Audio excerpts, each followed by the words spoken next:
The stagecoach lurched to a stop outside Blackstone Ridge just after noon, throwing up a cloud of dust that settled over everything like a dirty blanket. Clara Bennett waited for the other passengers to climb down first.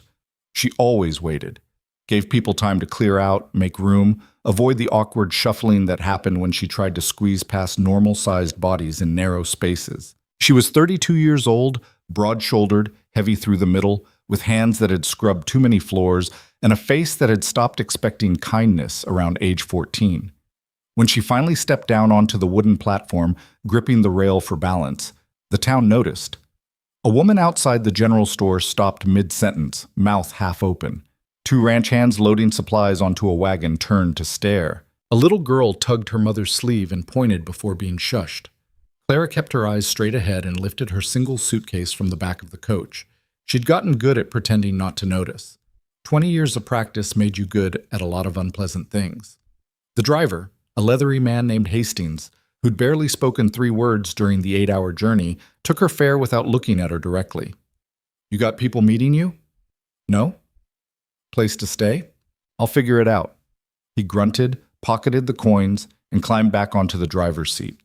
The stagecoach rolled away, leaving Clara standing alone in front of a town that had already decided what it thought of her. She pulled the folded newspaper advertisement from her coat pocket. The paper was soft from being read too many times. The ink smudged in places where her fingers had traced over the words during long nights in boarding houses across 3 territories. Seeking correspondence with respectable woman for potential matrimony. Must be of good character, hardworking nature, and willing to embrace frontier life. Physical appearance of secondary importance to moral fiber and domestic capability. Physical appearance of secondary importance. That phrase had given her hope. Stupid, desperate hope, but hope nonetheless. She'd answered 7 similar advertisements over the past 4 months, traveled hundreds of miles, spent most of her savings on train fares, stagecoach tickets, and the decent dresses she'd purchased to make good first impressions. The results had been consistent. In Silver Creek, a ranch owner named Douglas Pembroke had taken one look at her climbing down from his wagon and announced he'd made a mistake, that the position had been filled that morning. She'd seen the kitchen through the window, empty, dusty, clearly untouched for months. In Copper Falls, a widower named James Thornton had met her at the train station with his 2 young daughters. The girls had been sweet, curious, asking her questions about where she'd come from. Their father had cut the visit short within 20 minutes, citing concerns that Clara wouldn't be the right maternal influence for children who needed healthy role models. That one had hurt worse than the others. 2 weeks ago in Red Ridge, a prosperous merchant named Augustus Bell had refused to let her into his home entirely. His housekeeper had answered the door, taken one look at Clara, and returned with a message. Mr. Bell sent his apologies, but he'd decided to withdraw from matrimonial considerations for the foreseeable future. Through the parlor window, Clara had seen him watching from behind a curtain, each rejection carved a little deeper. Now here she was in Blackstone Ridge, dusty and exhausted, carrying the last advertisement she'd bothered to answer. A man named Robert Sullivan, describing himself as a successful cattle broker in need of companionship and domestic partnership. His letter had been kind, almost poetic. He'd written about loneliness, about the harsh beauty of frontier life, about building something meaningful with the right person. Clara hadn't let herself believe it completely. She wasn't that naive anymore, but some small part of her had whispered maybe. Maybe this time would be different. The boarding house sat at the end of Main Street, a 2-story structure that had seen better decades. Clara pushed through the front door into a dim hallway that smelled of old wood and boiled cabbage. A woman emerged from a side room, wiping her hands on an apron. She was 50-something, thin as a rail, with sharp eyes that took in every detail of Clara's appearance in 3 seconds flat. "Help you?" "I need a room. Just for tonight, probably." The woman's expression shifted slightly. Not quite pity, not quite curiosity. "You're one of those mail-order brides." It wasn't a question. Clara's jaw tightened. "I'm meeting someone tomorrow. I'd like a room until then." 50 cents, in advance. Breakfast costs extra. Clara counted out the coins, her reserves dwindling to almost nothing. The woman pocketed the money and gestured toward the stairs. "Second door on the left. Outhouse is around back. Don't use the washroom after 9. Disturbs the other guests." The room was small, containing a narrow bed, a washstand, and a single chair positioned beneath a window that overlooked the alley. Clara set her suitcase on the floor and sat on the edge of the bed, which groaned under her weight. She stayed there for a long time, watching dust motes drift through the afternoon light, trying not to think about how many times she'd sat in rooms exactly like this one, preparing herself for disappointment. Tomorrow morning, she'd meet Robert Sullivan. He'd invited her to breakfast at the hotel restaurant, somewhere public and respectable, he'd written, which had seemed thoughtful at the time. Now Clara wondered if he just wanted witnesses to ensure she didn't make a scene when he rejected her. She barely slept. At dawn, Clara washed her face in the cold water from the basin, changed into her best dress, dark blue with modest lace at the collar, and brushed her hair until it shone. The mirror above the washstand reflected what it always reflected, a face that was pleasant enough when people bothered to look at it, overshadowed by a body the world had decided wasn't acceptable. Her mother's voice echoed in her memory. "You'd be so pretty if you'd just what? Try harder? Want it more?" As if Clara hadn't spent years skipping meals, trying remedies from magazines, working herself into exhaustion, hoping her body would somehow become the one she was supposed to have. She'd given up on that particular torture 5 years ago. Acceptance, she'd learned, was easier than constant warfare with yourself. But easier didn't mean easy. The hotel restaurant occupied the ground floor of Blackstone Ridge's finest establishment, a generous description for a building with slightly better paint than its neighbors. Clara arrived exactly on time, smoothing her skirt as she pushed through the door. The restaurant was half full. Conversations paused as she entered. A well-dressed man in his 40s sat alone at a corner table, coffee cup in hand, scanning the room. When his eyes landed on Clara, something flickered across his face. Recognition, followed immediately by something else. Disappointment. She knew that look. Had memorized every variation of it across 4 months and 7 towns. Clara crossed the room anyway. "Mr. Sullivan?" He stood smoothing his vest. "Miss Bennett, please sit down." His voice was polite. His smile didn't reach his eyes. They sat. A waitress appeared, took orders neither of them wanted, disappeared again. Robert Sullivan cleared his throat. "Your journey was pleasant, I hope." "Long?" "Yes, quite a distance." He adjusted his coffee cup, glanced toward the window. Anywhere but at her. "I appreciate your making the effort to come all this way." "Your letters made it sound worthwhile." "Ah, yes, the letters." He fell silent, jaw working like he was chewing words he couldn't quite swallow. Clara felt something cold settle in her chest.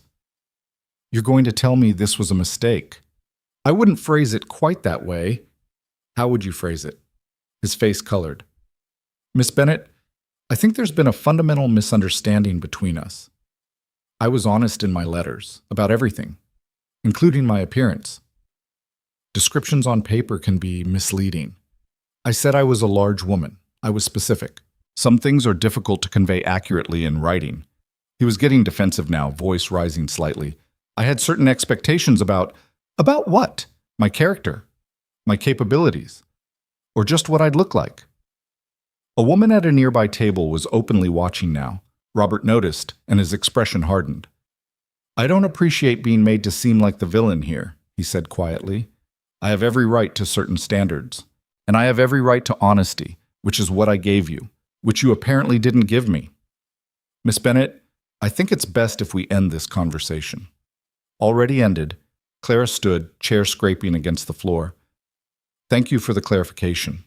She walked out before the tears could start, before her voice could shake, before everyone in that restaurant could add public breakdown to the list of reasons why women like her didn't deserve consideration. The morning air hit her face like cold water. Clara walked quickly, not caring where she was going, just moving because standing still felt impossible. 3 blocks down, she found herself in front of a small church, its white paint peeling in strips. The door was unlocked. Inside, rows of empty pews stretched toward a simple altar. Clara sank into the back row and finally let herself cry. Not because Robert Sullivan had rejected her, she'd expected that, but because she was tired. Tired of hoping. Tired of being treated like something defective. tired of spending every penny she had chasing a dream that apparently wasn't meant for women built like her. When the tears stopped, exhaustion took their place. Clara leaned back against the hard wood and stared at the ceiling beams, trying to figure out what the hell she was supposed to do now. Her money was almost gone. She had enough for maybe 3 more days at the boarding house, then what? Go back east? To what? She'd left Philadelphia specifically because there was nothing there except more rejection, more pitying looks from family members who'd given up on her ever finding a husband. The frontier was supposed to be different, supposed to value hard work and strength over appearances. Apparently the frontier had the same standards as everywhere else. You planning to stay there all morning, or are you just resting? Clara's head snapped up. An elderly man in work clothes stood in the doorway to a side room holding a broom. Sorry, Clara said quickly. I didn't mean to. I'll leave. Didn't say you had to leave. Asked if you were resting. He leaned the broom against the wall. You look like you could use both. I'm fine. Sure you are. That's why you're sitting alone in an empty church at 8 in the morning, looking like the world just ended. He settled into a pew across the aisle. Want to talk about it? Not particularly. Fair enough. He was quiet for a moment. You're the woman who came to meet Robert Sullivan. Clara's stomach sank. News travels fast. Town this size, everything travels fast. For what it's worth, Sullivan's an ass. Treats everyone like they're beneath him. The old man pulled out a pipe, examined it, put it away again without lighting it. You're better off without him. Everyone keeps telling me what I'm better off without. Nobody mentions what I might be better off with. That's the problem with most advice. Heavy on judgment, light on solutions. He stood, joints creaking. There's a ranch outside town looking for help. Bookkeeper, someone to manage supplies, cooking. Pays decent, room and board included.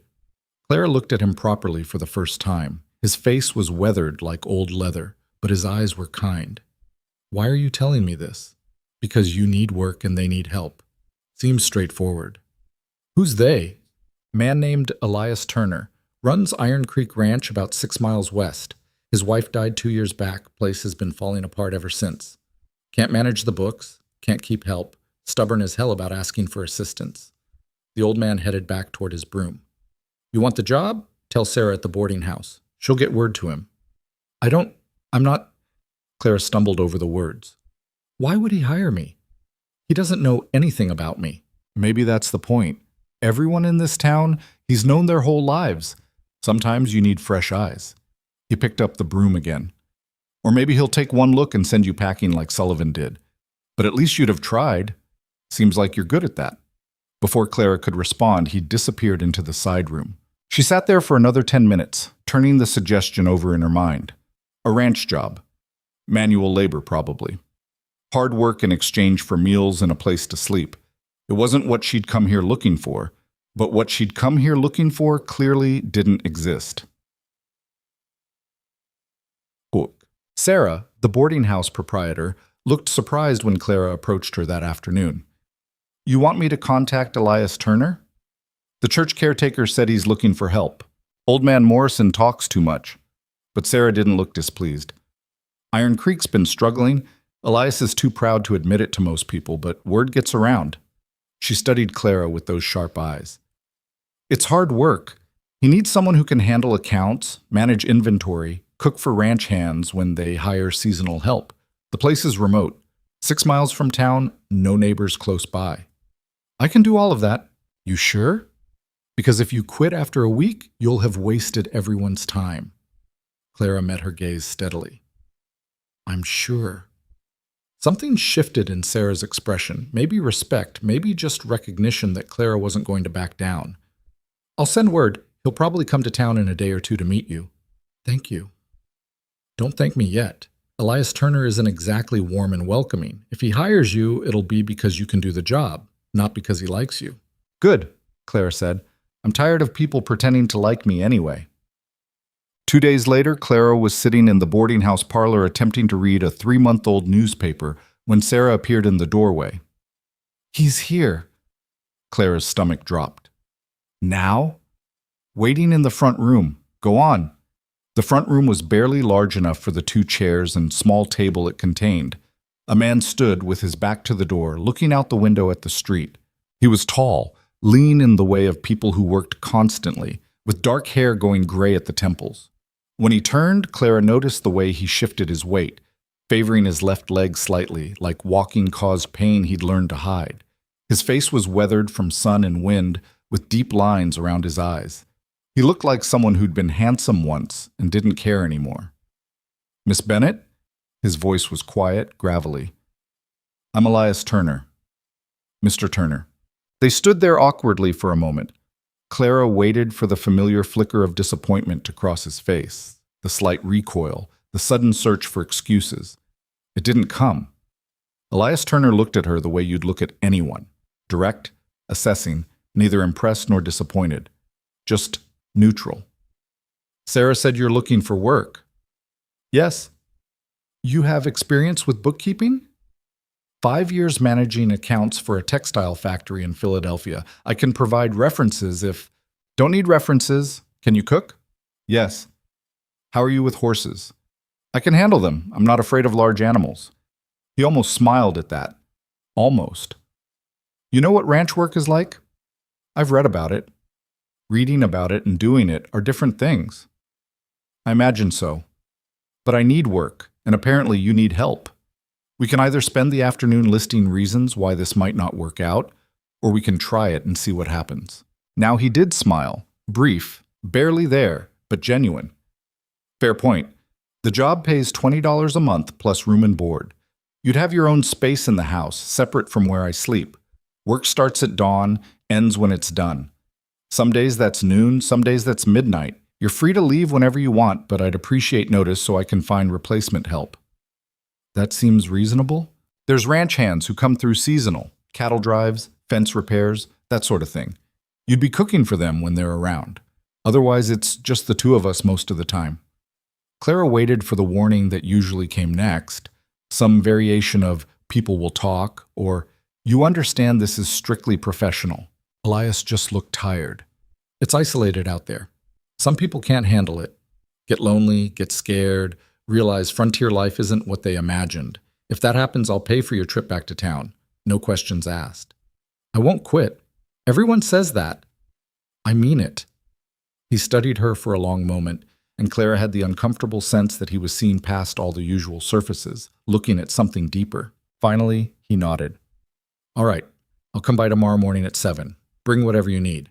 He headed for the door, that slight limp more pronounced now that he'd been standing still. At the threshold, he paused. Miss Bennett? Yes? Whatever happened that brought you to Blackstone Ridge, whatever reason you're taking a ranch job instead of whatever else you planned, it's not my business unless you want it to be. I care if you can do the work. Everything else doesn't matter out there. He left before Clara could respond. She stood there in the empty room, feeling something unfamiliar settle in her chest. Not hope. She'd learned better than that, but maybe something close to possibility. Kayak. The ride to Iron Creek Ranch took 90 minutes in Elias's wagon, following a rough trail that wound through hills covered in dry grass and scattered pine trees. The landscape was beautiful in a harsh, unforgiving way, all sharp edges and long shadows and sky that went on forever. Elias didn't talk much during the journey. Neither did Clara. The silence wasn't uncomfortable, just present. When they crested the final hill, Clara got her first look at Iron Creek Ranch. It sprawled across a valley between two ridgelines, with a main house, a barn, several outbuildings, and endless fencing stretching toward distant mountains. A creek cut through the property, the iron-colored water that gave the place its name. The house itself was larger than Clara had expected, built from logs and stone, with a wide porch and real glass windows. But even from a distance, she could see the neglect, missing shingles, sagging porch steps, gardens gone to weeds. I know it looks rough, Elias said quietly. It wasn't always like this. It has good bones. My wife used to say that. He snapped the reins and the horses pulled them down toward the house. She died 2 years ago, fever. By the time we got her to a doctor, it was too late. I'm sorry. Everyone's sorry, doesn't bring her back. The bitterness in his voice wasn't directed at Clara, just at the world in general. I kept thinking I'd get things back in order, but turns out I'm better with cattle than bookkeeping. Better with fences than cooking. Place has been falling apart while I pretend otherwise. They pulled up in front of the house. Elias climbed down with careful movements that spoke of old injuries and constant pain. Clara followed, looking around at what would apparently be her home now. "I'll show you around," Elias said. "Then you can decide if you're staying." The house interior was dusty and cluttered, but fundamentally solid. A large main room with a stone fireplace, a kitchen that needed serious organization, 3 bedrooms, and a study buried under stacks of papers and account books. "This was supposed to be temporary," Elias said, gesturing at the chaos in the study. 2 years of temporary. Clara picked up one of the account books, flipped through pages of cramped, barely legible handwriting with calculations that didn't balance. "When's the last time you reconciled any of this?" "What's reconciled mean?" She looked at him. He almost smiled. "That bad?" "I've seen worse." A lie, but a kind one. "It'll take time to sort out, but it's fixable." "That's the most hopeful thing anyone said about this place in months." They went back outside. Elias showed her the barn, better maintained than the house, the equipment sheds, the chicken coop with its 3 surviving hens, the garden plot that had gone completely wild. "We used to have hands living in the bunkhouse," Elias said, pointing to a smaller building near the barn. "But I can't afford full-time help anymore, not until I figure out where all the money's been going." He paused. "That's where you come in." Clara looked at the property spread out before them. All the work, all the potential, all the ways this place was barely holding on. Then she looked at Elias Turner standing there with his bad leg and his grief and his stubborn refusal to just give up and sell. "I'll stay," she said. "You sure? You haven't even seen your room yet." "I'm sure." He studied her face for a moment, then nodded. "All right then. Let's get you settled. Take care." That first week, Clara learned the real meaning of frontier work. She woke before dawn to start fires and prepare breakfast. Spent mornings wrestling with account books that revealed a financial disaster years in the making, unpaid invoices, mysterious expenses, wholesale suppliers who'd been overcharging for supplies. Afternoons meant cooking, cleaning, organizing the chaos that had accumulated in every corner of the house. Her body ached constantly. Her hands developed blisters that became calluses. She went to bed exhausted and woke up tired. But something strange happened during that first week. Nobody looked at her the way people in town had looked at her. The horses didn't care what she looked like, just whether she brought food and water. The chickens didn't judge her body while she collected eggs. The account books balanced or they didn't, based entirely on whether her math was correct. And Elias Turner continued to treat her like a person doing a job, nothing more or less complicated than that. On the 8th day, she was in the study attempting to decipher a particularly problematic invoice when Elias appeared in the doorway. "You've been at that for 3 hours." Clara rubbed her eyes. "This supplier in Denver has been charging you 15% more than standard rates for the past 18 months. I'm trying to figure out if you signed a contract that locks you in or if you just never noticed." Probably never noticed. He came into the room, moving carefully, and sat down in the chair opposite her desk. "I've been meaning to ask you something." Clara tensed. Here it comes, she thought. Whatever version of this isn't working out, he's been preparing. "Why did you really come to Blackstone Ridge?" Elias asked. She set down her pen. "I answered a matrimonial advertisement." "I figured that. But why? You're clearly educated, capable. You could have found decent work back east. Decent work that paid half what men earned for the same job. Decent work where everyone reminded me daily that I should be focused on finding a husband instead of having a career. Decent work where I was." She stopped, not sure how much to say. "Where you were what?"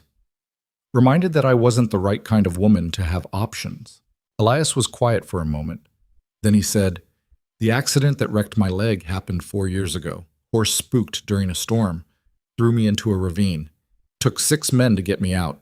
Doctors said I'd never walk again." Clara waited, sensing this was leading somewhere. "I proved them wrong about walking, but I never got back to the way I was before. Can't ride hard anymore, can't rope cattle the way I used to, can't do half the things that made me good at running this place." He looked down at his hands. "People stopped seeing me as Elias Turner, the rancher. Started seeing me as Elias Turner, the cripple who's barely hanging on. Every conversation became about my leg, my limitations, my failures, not who I actually was underneath all that. That's why you don't go to town much. That's why I don't go anywhere I don't have to. He met her eyes. I'm guessing you know what that feels like. Clara's throat tightened. People have been defining me by my body my entire life. Too big, too heavy, not the right shape. Everything else about me. What I can do, what I know, who I am, none of it matters as much as what I look like. So you came out here hoping the frontier would be different. Stupid, right? Not stupid. Just, he searched for the word, optimistic. They sat there in the dusty study as afternoon light slanted through the window, two people who'd been reduced to their flaws finally talking to each other like human beings. Can I ask you something? Clara said. Fair's fair. When I walked into that boarding house and you saw me for the first time, what did you think? Elias considered the question seriously.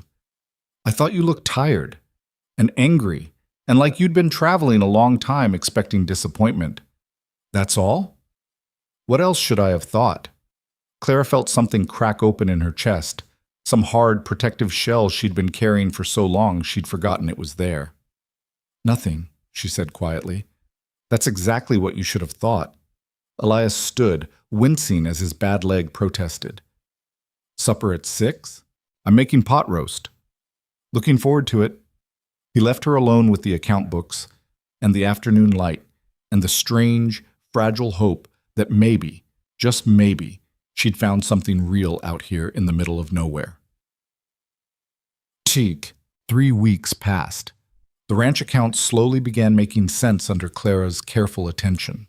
She identified patterns of overcharging, caught mathematical errors that had cost the ranch thousands of dollars, and discovered that Elias had been paying for supplies that were never actually delivered. The house transformed around her. Dust vanished from corners. Windows sparkled. The garden plot became productive again. Meals appeared on schedule.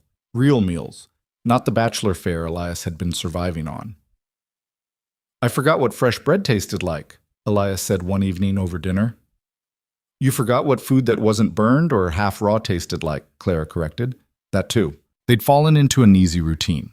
Breakfast at dawn, work through the morning, simple lunch, more work until dinner, quiet evenings where Elias read livestock reports and Clara continued organizing papers by lamplight. Sometimes they talked. Sometimes they didn't.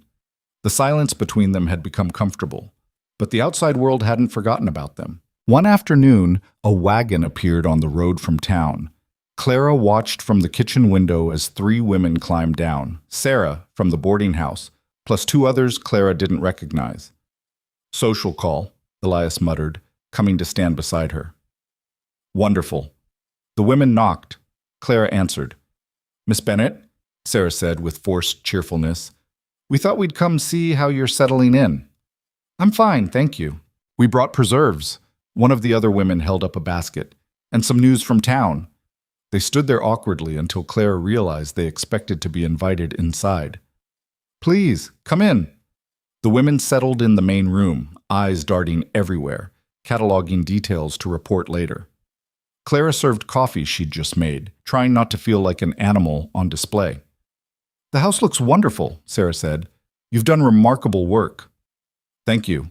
It must be lonely out here, though, just you and Mr. Turner. There it was, the real reason for the visit. I stay busy, Clara said carefully. Still, a woman alone with a man, miles from town. One of the other women, Martha something, left the sentence hanging. Miss Bennett is an employee, Elias said from the doorway, his voice cold. Same as any ranch hand. Her living situation is none of your concern. Of course not, Martha said quickly. We're just worried about her reputation. Her reputation was fine until you showed up to question it. The women exchanged glances. Sarah set down her coffee cup. We meant no offense, Elias. We're trying to be neighborly. Neighborly would be minding your own business. After they left, earlier than planned, with tight smiles and promises to visit again, Clara found Elias on the porch, hands gripping the railing, jaw clenched. I'm sorry, Clara said. I should have. Don't. He cut her off. Don't apologize for other people's small-mindedness. They're going to talk. They're already talking. They were talking before you even arrived. Small towns talk. It's what they do best. He turned to face her. But here's what matters. You do good work. You've helped save this ranch from collapsing. What anyone in Blackstone Ridge thinks about, that doesn't change the facts. Clara wanted to believe him. Wanted to believe that doing good work mattered more than appearances, more than gossip, more than the endless judgment she'd faced her entire life. But 32 years of experience had taught her otherwise. Still, standing there on the porch of Iron Creek Ranch, looking out at the valley turning gold in the late afternoon sun, Clara let herself pretend, just for a moment, that maybe Elias Turner was right. Maybe out here, the work actually mattered more than everything else, even if she didn't quite believe it yet. The gossip from town arrived before the first autumn frost, carried on the backs of supply wagons and whispered across general store counters. By October, everyone in Blackstone Ridge had an opinion about the arrangement at Iron Creek Ranch. Clara heard about it secondhand through Sarah, who made another trip out under the pretense of delivering mail. "They're saying you're his mistress," Sarah said bluntly, standing in the kitchen doorway while Clara kneaded bread dough. "That the bookkeeping story is just cover." Clara's hands stilled for a moment, then resumed their steady rhythm. "What do you think?" "I think people are bored and cruel." Sarah pulled out a chair without being invited and sat down. "But I also think you should know what's being said. Martha's been particularly vocal. Claims it's indecent, you living out here unchaperoned. Martha's jealous because Elias wouldn't court her after his wife died. You notice that?" Hard to miss. Clara shaped the dough into a loaf and set it aside to rise. She's welcome to him if she wants to do his bookkeeping instead. Sarah laughed despite herself. "You're not worried about your reputation?" "My reputation was destroyed the moment I stepped off that stagecoach looking the way I do. At least now I'm getting paid for the scandal." Clara wiped flour from her hands. "Is that all?" "There's more." Sarah's expression turned serious. "Robert Sullivan's been telling people you misrepresented yourself in your letters, that you lied about your appearance to trick him into meeting you." The words hit harder than Clara expected. She turned away, gripping the edge of the counter. "I was honest about everything." "I know. Everyone who's actually read correspondence advertisements knows how it works. But Sullivan's making himself look like the victim, and people are buying it because—" Sarah trailed off. "Because it's easier to believe I'm a liar than to admit he's shallow?" "Something like that." Clara stared out the window at the ranch stretching toward the mountains. 6 weeks ago, she would have crumbled under this, would have packed her bags and fled to avoid the shame. Now she just felt tired. "Thank you for telling me," Clara said quietly. "But unless you're here to fire me personally, I have work to do." Sarah stood, adjusting her shawl. "For what it's worth, I think you're doing the right thing. This ranch needed help, and you're providing it. The rest is just noise." After Sarah left, Clara stood alone in the kitchen, listening to the clock tick on the wall. The bread needed another hour to rise. The accounts needed reconciling before the supply order went to Denver. The chicken coop needed mucking out before evening. Work, always work. That was the deal she'd made with herself. If she couldn't have love or acceptance, at least she could have purpose. She grabbed the bucket and headed outside. Elias was in the barn, attempting to repair a broken wagon wheel with limited success. His bad leg made it difficult to get the proper angle on the mallet, and Clara could see frustration radiating off him in waves. "Want help?" "I've got it." "You're going to smash your thumb if you keep swinging like that." He lowered the mallet, breathing hard. "Fine. Hold the wheel steady." They worked in silence for several minutes, Clara bracing the wheel while Elias hammered the replacement spoke into place. His movements were precise despite the obvious pain, and Clara found herself admiring the stubborn determination it must take to keep running this place with a body that fought him every step. "Sarah came by," Clara said eventually. "I saw. She says the town thinks I'm your mistress." The mallet slipped, nearly catching Elias's hand.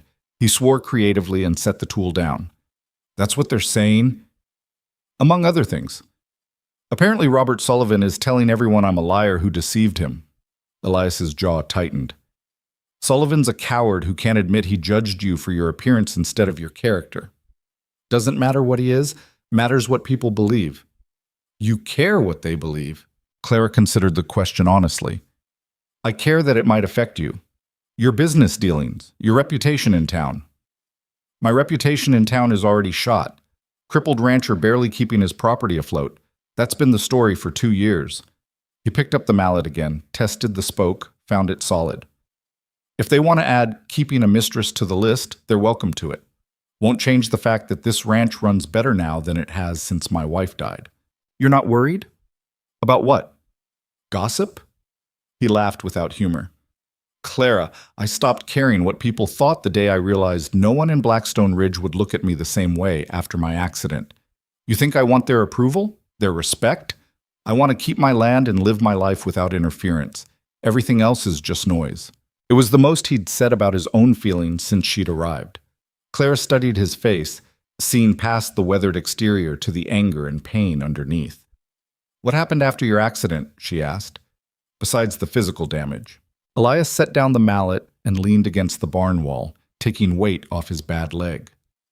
Everyone changed. Friends stopped visiting because they didn't know what to say. Business partners started looking for excuses to work with other ranchers. Women who used to flirt at town socials suddenly found me pitiful instead of interesting. He stared at nothing. My wife stood by me, but I could see it wearing on her.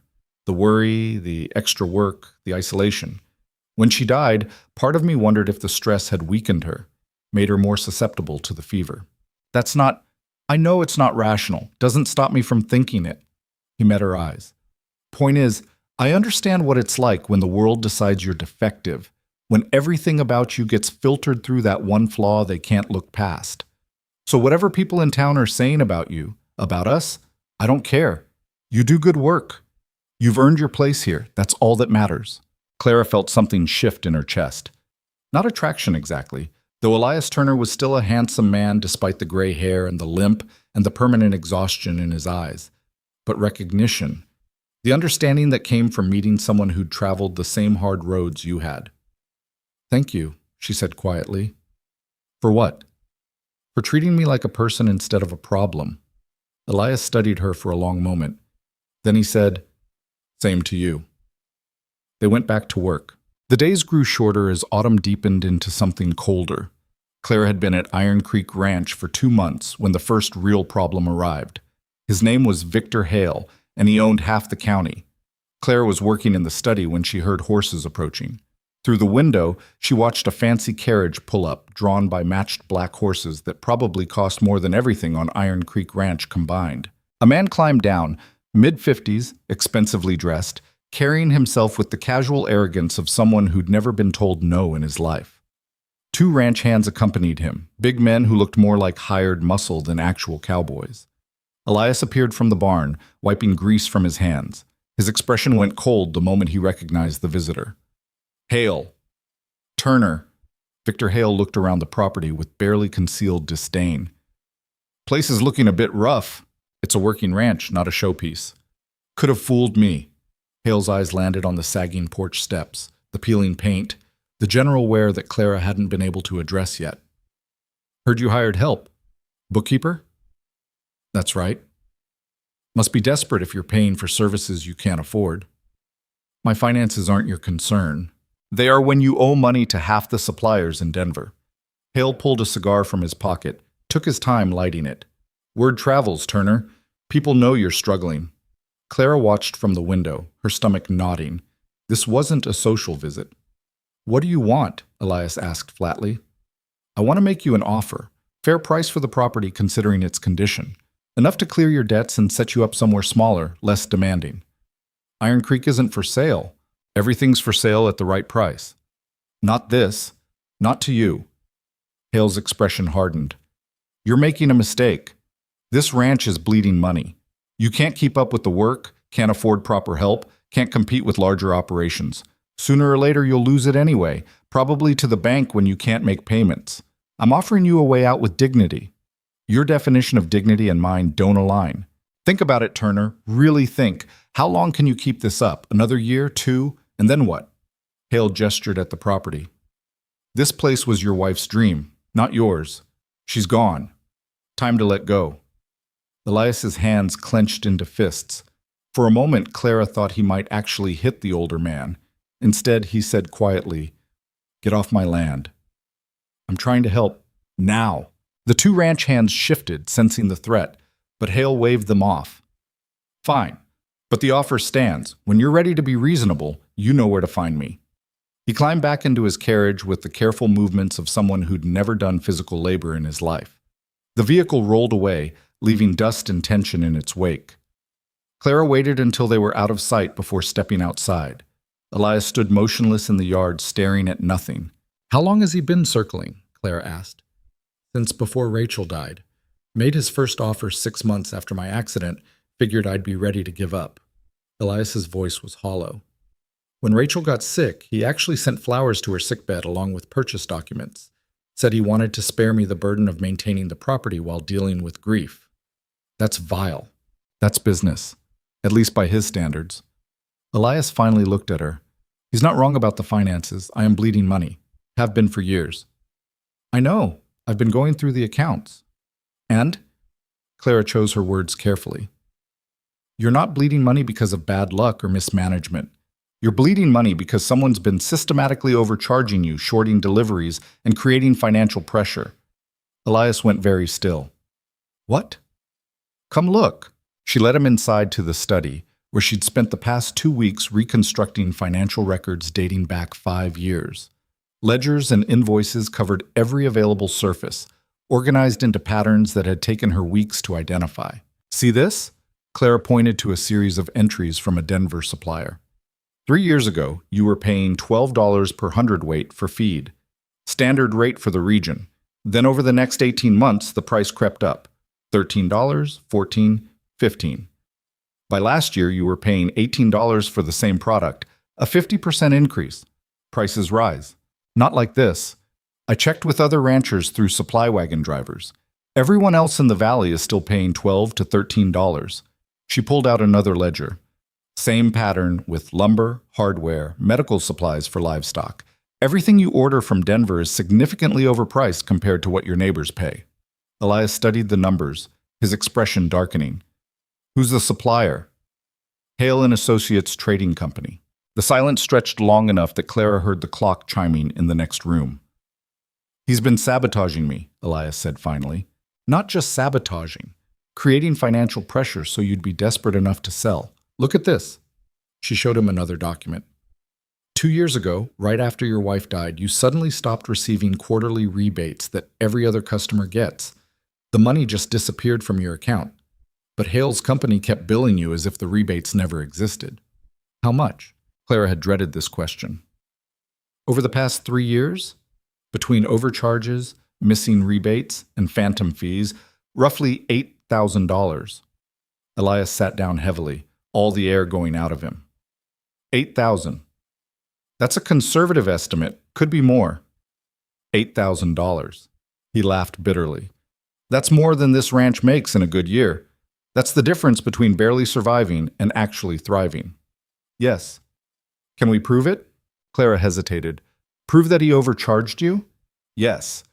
Prove that it was intentional, systematic sabotage designed to force you into selling? That's harder. He could claim market fluctuations, administrative errors, any number of excuses. But you have documentation. I have your records. What I don't have is proof that other ranchers paid different rates for the same goods at the same time. That would require their account books, and I doubt they'd hand those over without good reason. Elias was quiet for a long time, studying the papers spread across the desk. Clara watched emotions play across his face. Anger, betrayal, calculation. What would you do? He asked finally. Me? You're good with numbers, good with strategy. If this was your problem, how would you handle it? Clara thought about it. I'd stop doing business with Hale entirely.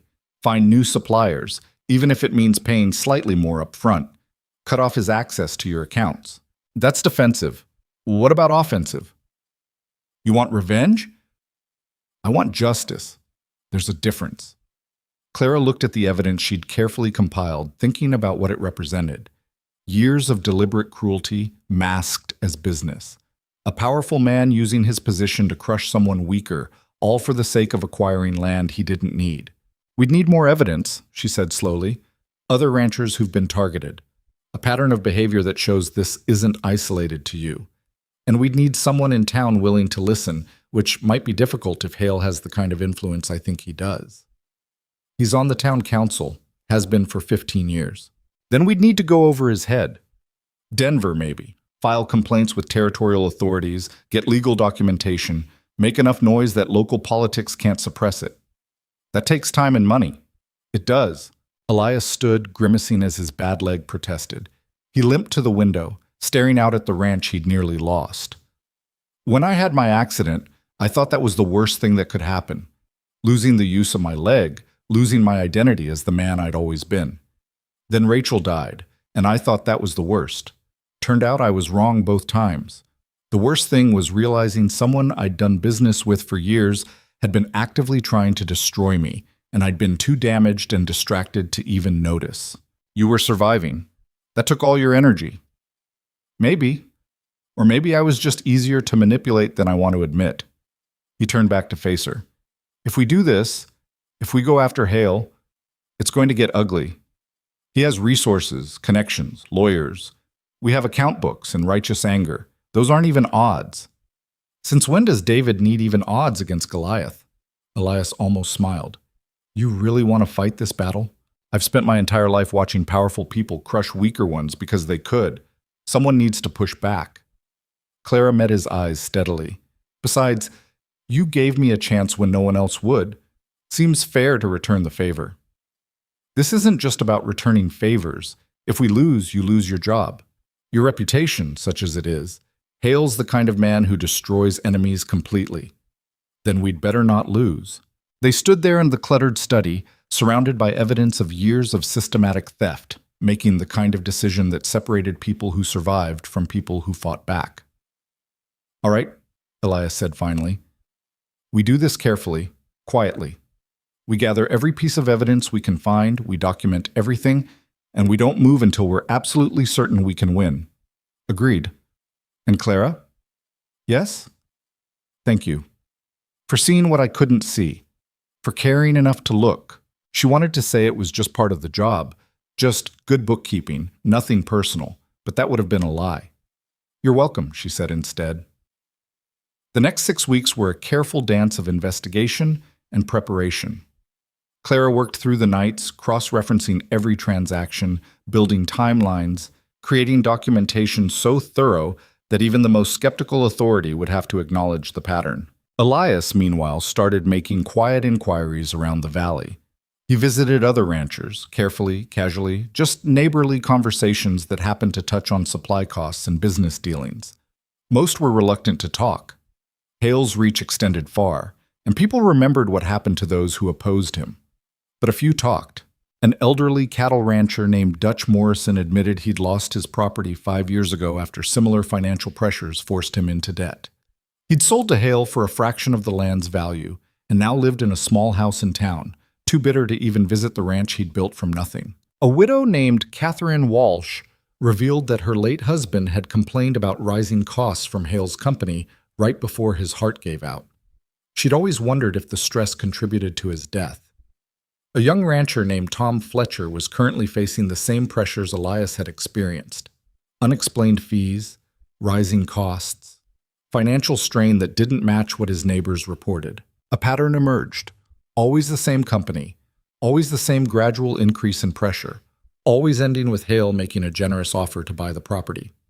He's been doing this for years, Elias said one evening, spreading out the information they'd gathered. Systematically acquiring land by making it impossible for people to keep it. The question is why, Clara said. He already owns half the county. Why keep expanding? I asked Dutch Morrison that.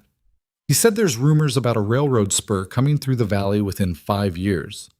Whoever owns the most land along the proposed route stands to make a fortune from right-of-way fees and development. So this isn't just about ranching, it's about positioning himself for when the railroad arrives. Exactly. And every property he acquires now will be worth 10 times as much once the rails come through. Clara studied the map Elias had sketched, showing Hale's properties and the ranches he'd acquired over the past decade. They formed a nearly continuous line running north to south through the valley, exactly where a railroad spur would need to go. How do we prove that? She asked. We can't. Not definitively. But we don't need to. We just need to prove the financial manipulation. The rest is motive, and territorial authorities don't need motive to investigate fraud. When do we move? Elias looked at the evidence they'd compiled: account books, witness statements, correspondence, contracts. Months of careful work. Soon. But there's something we need to do first. What? We need to make sure other ranchers are protected before we kick this hornet's nest. Because the moment Hale realizes what we're doing, he's going to retaliate. Anyone associated with us becomes a target. Clara hadn't thought of that. How do we protect people? We warn them. Give them the information they need to check their own accounts, identify overcharges, switch suppliers if necessary. Build a network of people who know what to look for. Elias met her eyes. It means going public before we're ready. It means taking the risk that Hale hears about it and moves against us before we can move against him. Or we could move first, file complaints in Denver, get authorities involved before he knows what's happening. And if the authorities are in his pocket, if we file complaints that get buried, we've shown our hand without landing a punch. It was a legitimate concern. Corruption wasn't exactly rare in territorial governments, and Hale had the money and connections to buy influence. We need leverage, Clara said, thinking aloud. Something that forces authorities to act regardless of who's been paid off. Like what? Publicity. If this becomes public knowledge, if newspapers write about it, if people are talking about it in every town between here and Denver, it becomes too big to ignore. Authorities have to investigate or explain why they're protecting an obvious fraud. Elias considered this. You're talking about making ourselves targets before we have protection in place. I'm talking about making Hale the target, shifting attention away from individual ranchers and onto the pattern itself. Make this about him, not about us.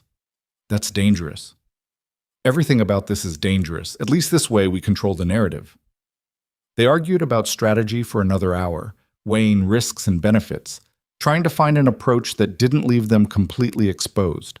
Finally, exhausted and frustrated, they agreed to sleep on it. Clara lay in bed that night, listening to the wind howl around the house, thinking about all the ways this could go wrong. She'd come to Iron Creek Ranch looking for nothing more than survival, a job, a place to sleep, enough money to eat. Now she was plotting to take down one of the most powerful men in the territory. When had survival turned into warfare? But she knew the answer. It had turned the moment she'd seen the evidence of what Hale had done. The moment she'd understood that Elias wasn't failing because he was weak or incompetent, but because someone was actively sabotaging him. Claire had spent her whole life being crushed by systems designed to favor certain kinds of people while grinding down others. She'd been too powerless to fight back in Philadelphia, too isolated to resist the cruelty of frontier towns. But here, now, she had evidence. She had purpose. And she had someone who believed she was capable of more than just accepting whatever the world decided to give her. That was worth fighting for. The decision came 3 days later, delivered by a supply wagon that brought news along with flour and coffee. Tom Fletcher, the young rancher who'd been facing financial pressure from Hale's company, had lost his property. Foreclosed on by the bank, sold at auction, purchased by Victor Hale for a fraction of its value. Fletcher and his pregnant wife were moving back east, broken and defeated. Elias received the news in grim silence. Clara found him in the barn that evening, sitting on a hay bale, staring at nothing. "We're moving forward," he said without preamble. "No more waiting, no more building perfect evidence. We file complaints tomorrow." "We're not ready." "We'll never be ready. There's always going to be one more piece of evidence to gather, one more witness to interview, one more reason to wait. Meanwhile, Hale keeps destroying people." He looked up at her, and Clara saw something in his eyes she hadn't seen before. Fury, barely controlled. "I'm done watching. We fight now, with what we have." Clara wanted to argue, wanted to point out all the ways premature action could backfire. But she understood what he was feeling, the helpless rage of watching someone get crushed while you stand aside gathering paperwork. "All right," she said, "we fight now. But we do it smart. We file complaints in Denver, but we also send copies to newspapers. We make this public, loud, impossible to ignore." "What if newspapers won't print it? Hale probably has influence there too." "Then we find newspapers he doesn't control. Territorial papers, maybe one in Cheyenne or Salt Lake. Someone will print it if the story's good enough. And if they don't?" Clara thought about it. "Then we print it ourselves. Handbills, posters, whatever we can afford. We put the information out there where people can see it, and we dare authorities to explain why they're not investigating. Elias almost smiled. You've thought about this? I've thought about nothing else for 3 days. We'll need money. Printing costs, legal fees if we can find a lawyer willing to take this on, travel expenses to Denver to file complaints in person. How much do we have? Not enough. Elias stood, grimacing as always. I'd have to sell cattle early, take a loss on the price, but we need capital. Do it. You sure? If this goes wrong, that's money we can't get back. If we do nothing, you lose the ranch anyway. At least this way we're fighting. He studied her face for a long moment. When did you become so fierce? I've always been fierce. I just didn't have anything worth fighting for before. The words hung in the air between them, more intimate than she'd intended. Elias's expression softened. Clara. We should make a list, she cut him off, suddenly nervous about wherever that sentence had been heading. Everything we need to do before we leave for Denver. Someone needs to watch the ranch while we're gone, and we should probably tell Dutch Morrison what we're doing in case Hale retaliates. Right. The list. But Elias was still looking at her in that way that made her feel seen, really seen, in a way that had nothing to do with her appearance. She fled to the safety of paperwork and planning because acknowledging what was growing between them felt too dangerous when everything else was already at risk. They spent a week preparing. Elias sold a dozen head of cattle to a rancher passing through. Not the best price, but decent enough. Clara compiled their evidence into 3 identical packages, organizing everything so clearly that even someone with no accounting background could follow the trail of manipulation. Dutch Morrison agreed to check on the ranch while they were in Denver and promised to spread word about what they were attempting. About damn time someone stood up to that bastard, he'd said, shaking Elias's hand with surprising strength for a man his age. The night before they were scheduled to leave, Clara was in the study doing final reviews when she heard a horse approaching fast. She looked out the window to see Tom Fletcher sliding off a lathered mount, his face pale in the moonlight. Elias met him at the door. What's wrong? They burned my barn. Fletcher was shaking, either from cold or shock. Someone burned it to the ground tonight. Everything, tools, winter hay, everything. Anyone hurt? No, thank God. Emily was in the house, but Hale's men were there, Elias. I saw them watching from the road while it burned. They wanted me to know. Clara appeared beside Elias. Did you report it to the sheriff? Fletcher laughed harshly. Sheriff Dorsey? He's been in Hale's pocket for years. He'll call it an accident, some drifter with a cigarette. There won't be an investigation. You're sure it was Hale's men? I recognize 2 of them, same ones who rode with him when he came to offer his generous terms last month. Fletcher looked between them. He knows. Someone told him you're gathering evidence, and he's making sure everyone understands what happens to people who cooperate. Elias's expression went cold. When did this happen? 2 hours ago. I came straight here. Where's Emily now? At the boarding house in town. Sarah's looking after her. Fletcher gripped Elias's arm. Don't do this. Don't go to Denver. Don't file complaints. Hale's too powerful, too connected. He'll destroy you the same way he destroyed me. He's already destroying us. At least this way we're fighting back. Fighting back gets your barn burned, or worse. Fletcher's voice cracked. I'm leaving the territory. Taking Emily somewhere Hale can't reach us. I'm advising you to do the same. After Fletcher left, Clara and Elias stood in the yard, staring at the dark shape of their own barn. He could burn us out tonight, Clara said quietly. He could? We should post a watch. Already planning to. Elias didn't move, his hands clenched into fists. This changes things. How? We can't go to Denver and leave the ranch undefended. If Hale's willing to commit arson, he might try the same here. Dutch Morrison's a good man, but he can't stand guard alone. Clara's mind raced. We split up. You go to Denver, file the complaints. I stay here with Dutch, protect the property. No. It's the logical solution. It's also dangerous. If Hale's men come here while I'm gone, then I deal with it the same way you would. I'm not helpless, Elias. I know you're not. But I'm not leaving you alone to face armed men who've already proven they're willing to commit violence. So what's your solution? We both stay and hope Hale doesn't move against us before we can act? We give up and let him win? They argued for 20 minutes, neither willing to budge. Finally, frustrated and exhausted, Elias threw up his hands. Fine. We'll figure it out in the morning.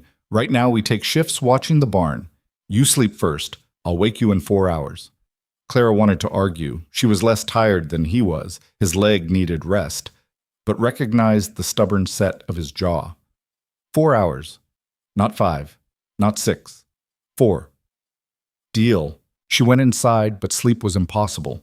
Every sound outside brought her bolt upright, heart pounding, expecting to smell smoke. When Elias finally woke her for her shift, she'd maybe slept an hour total. The night was cold and absolutely still.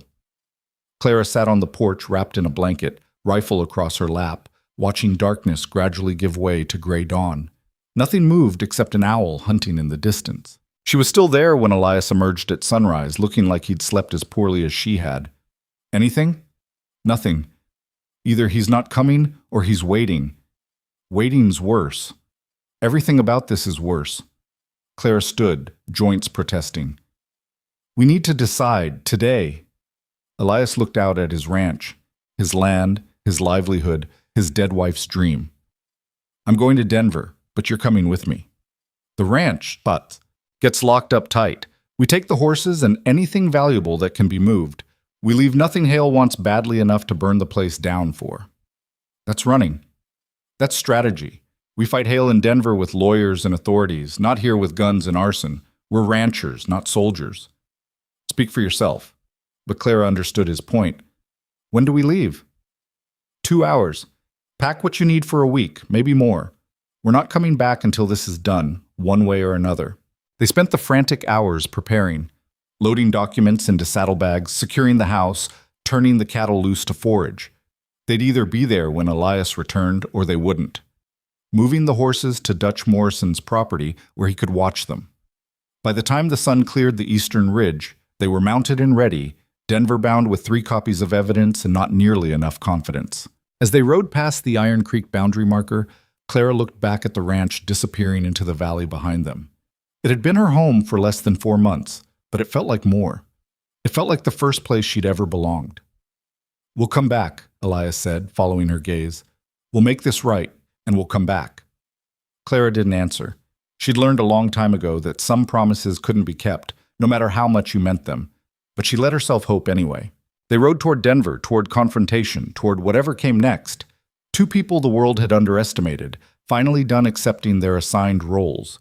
Behind them, Victor Hale's men watched from a distant ridge, marking their departure, reporting back to a man who'd crushed bigger threats than 2 stubborn fools with account books and righteous anger. The battle had begun. The road to Denver stretched across 3 days of hard riding through the territory that grew increasingly hostile as November winds swept down from the mountains. Clara had never spent this much time on horseback, and by the second afternoon, every muscle in her body screamed protest. Elias noticed her wincing as she dismounted at their campsite that evening. We can rest an extra day if you need it. We don't have an extra day. Clara lowered herself carefully onto a fallen log, biting back a groan. Hale knows we left. Every hour we waste gives him time to get ahead of us. Won't matter if you can't walk when we get there. I'll manage. Elias built a fire without responding, his movements efficient despite the limp that never quite went away. They'd spoken little during the journey, both lost in thoughts about what waited in Denver. Claire pulled out the packets of evidence, checking for the 100th time that everything remained intact and organized. You really think authorities will care? Elias asked, watching her work. About a land dispute in some remote valley? They'll care about systematic fraud, about a pattern of behavior that suggests corruption, about a story that newspapers will love, wealthy land baron crushing small ranchers through manipulation. Clara looked up from the documents. We're not asking them to care about you personally, we're asking them to care about the law. And if they don't, then we find someone who does. A judge, a territorial prosecutor, a newspaper editor with a conscience. Someone. Elias poked at the fire, sending sparks spiraling into the darkening sky. You know what scares me most about this? What? That we'll do everything right, file the correct paperwork, provide perfect evidence, follow every legal channel, and it still won't matter. Because at the end of the day, Hale has money and connections, and we have account books. He was quiet for a moment. The law's supposed to be equal, but it never really is. Not when one side can afford better lawyers and the other side is just trying to survive. Clara had no argument against that. She'd seen it herself too many times, justice bending toward whoever could pay for it.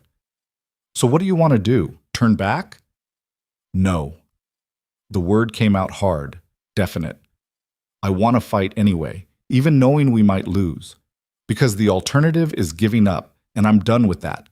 I gave up after my accident, gave up after Rachel died, kept giving up until you showed up and pointed out I'd been sabotaged. I'm not giving up again. Good. Clara folded the documents back into their protective covering. Because I didn't ride 3 days with saddle sores to watch you quit now. That pulled a genuine smile from him, the first in days. They ate in companionable silence, hardtack and jerky, the glamorous meal of travelers without time to cook properly. Afterward, Clara attempted to spread her bedroll without letting Elias see how much the movement hurt. She failed. Here, Elias limped over with a small tin. Liniment. Smells terrible. Works better. Rub it on the sore spots before you sleep. Clara accepted it gratefully. Thank you.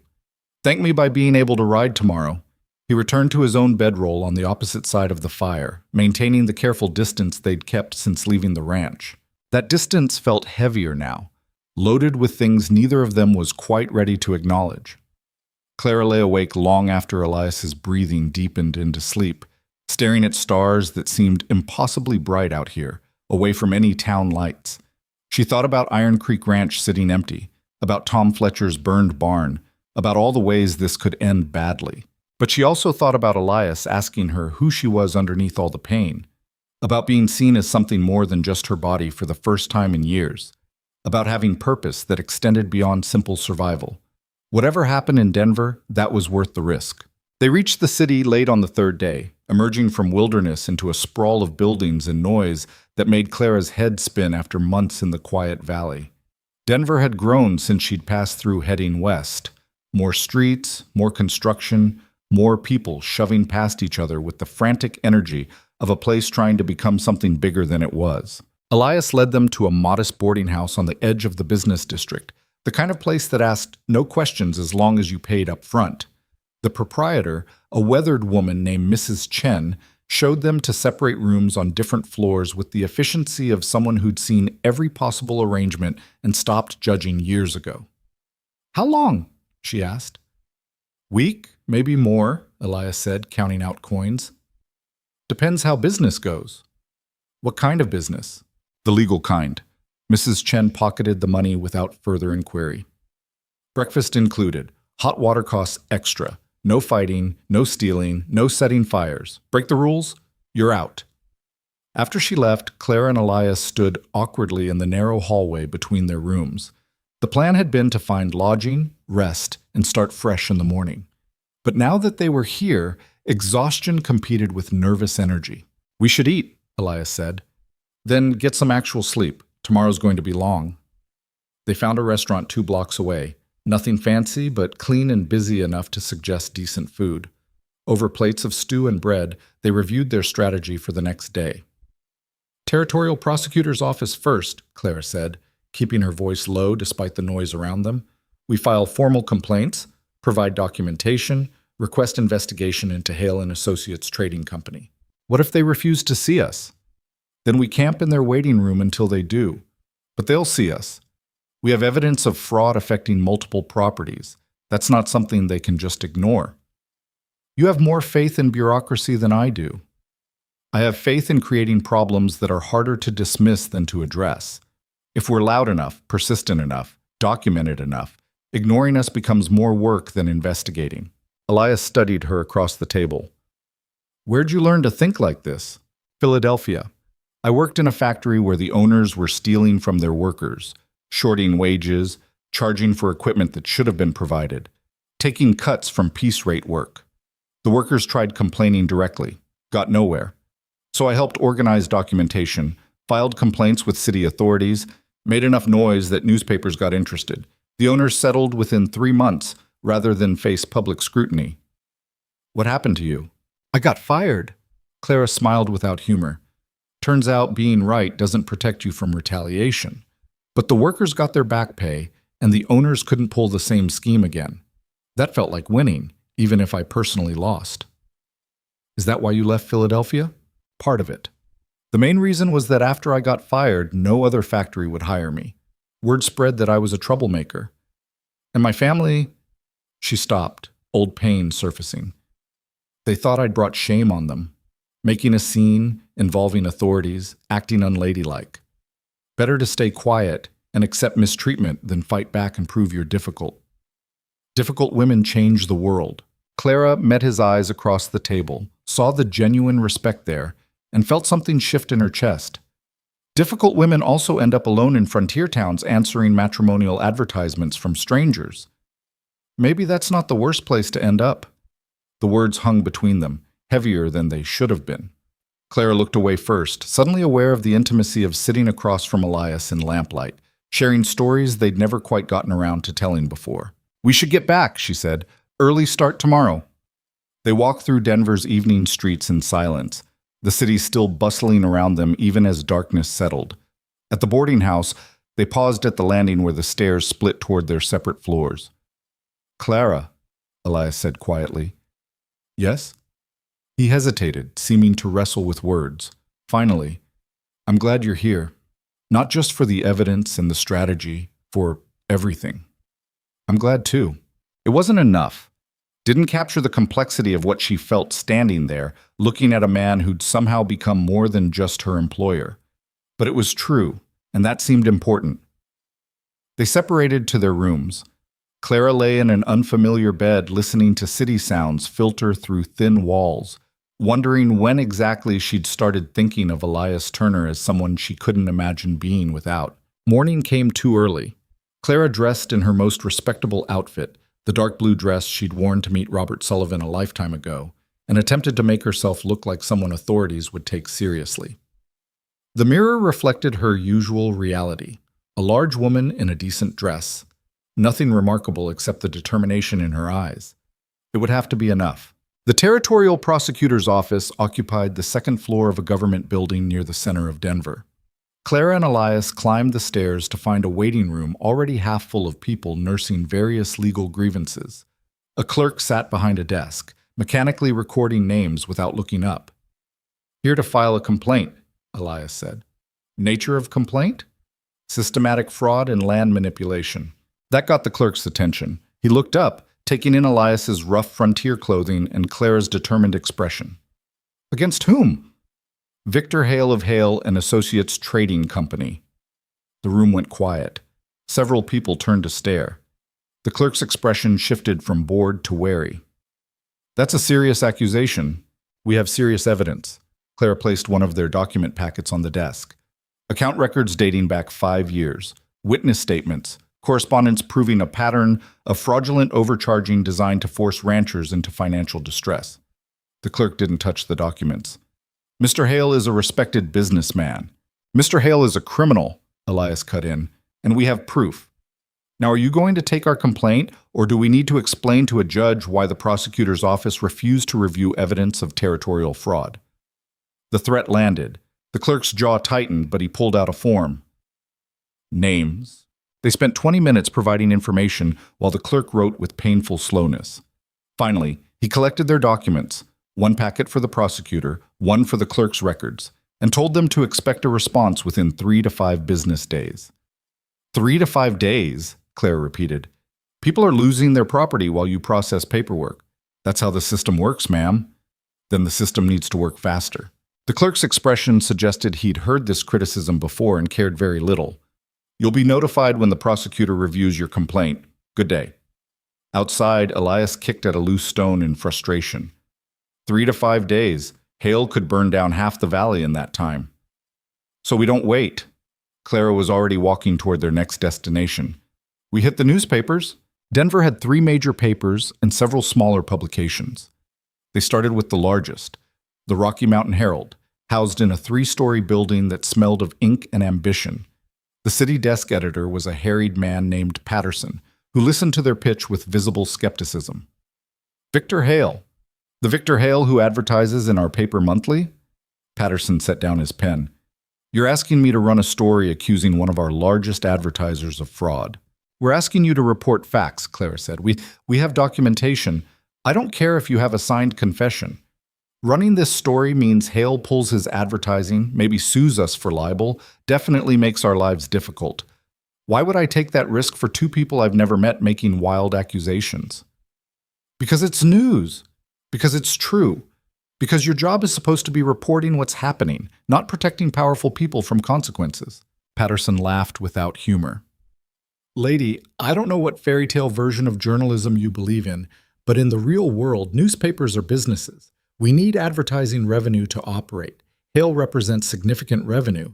You represent nothing. Do the math. So you're just going to ignore fraud that's destroying families? I'm going to wait until someone with actual authority, a prosecutor, a judge, confirms your allegations. Then it's news I can print without risking everything. He stood, signaling the end of the conversation. Come back when you have something official. The second newspaper, the Denver Tribune, didn't even grant them a meeting. A junior reporter listened at the front desk, took notes, and promised someone would be in touch. He didn't sound convinced.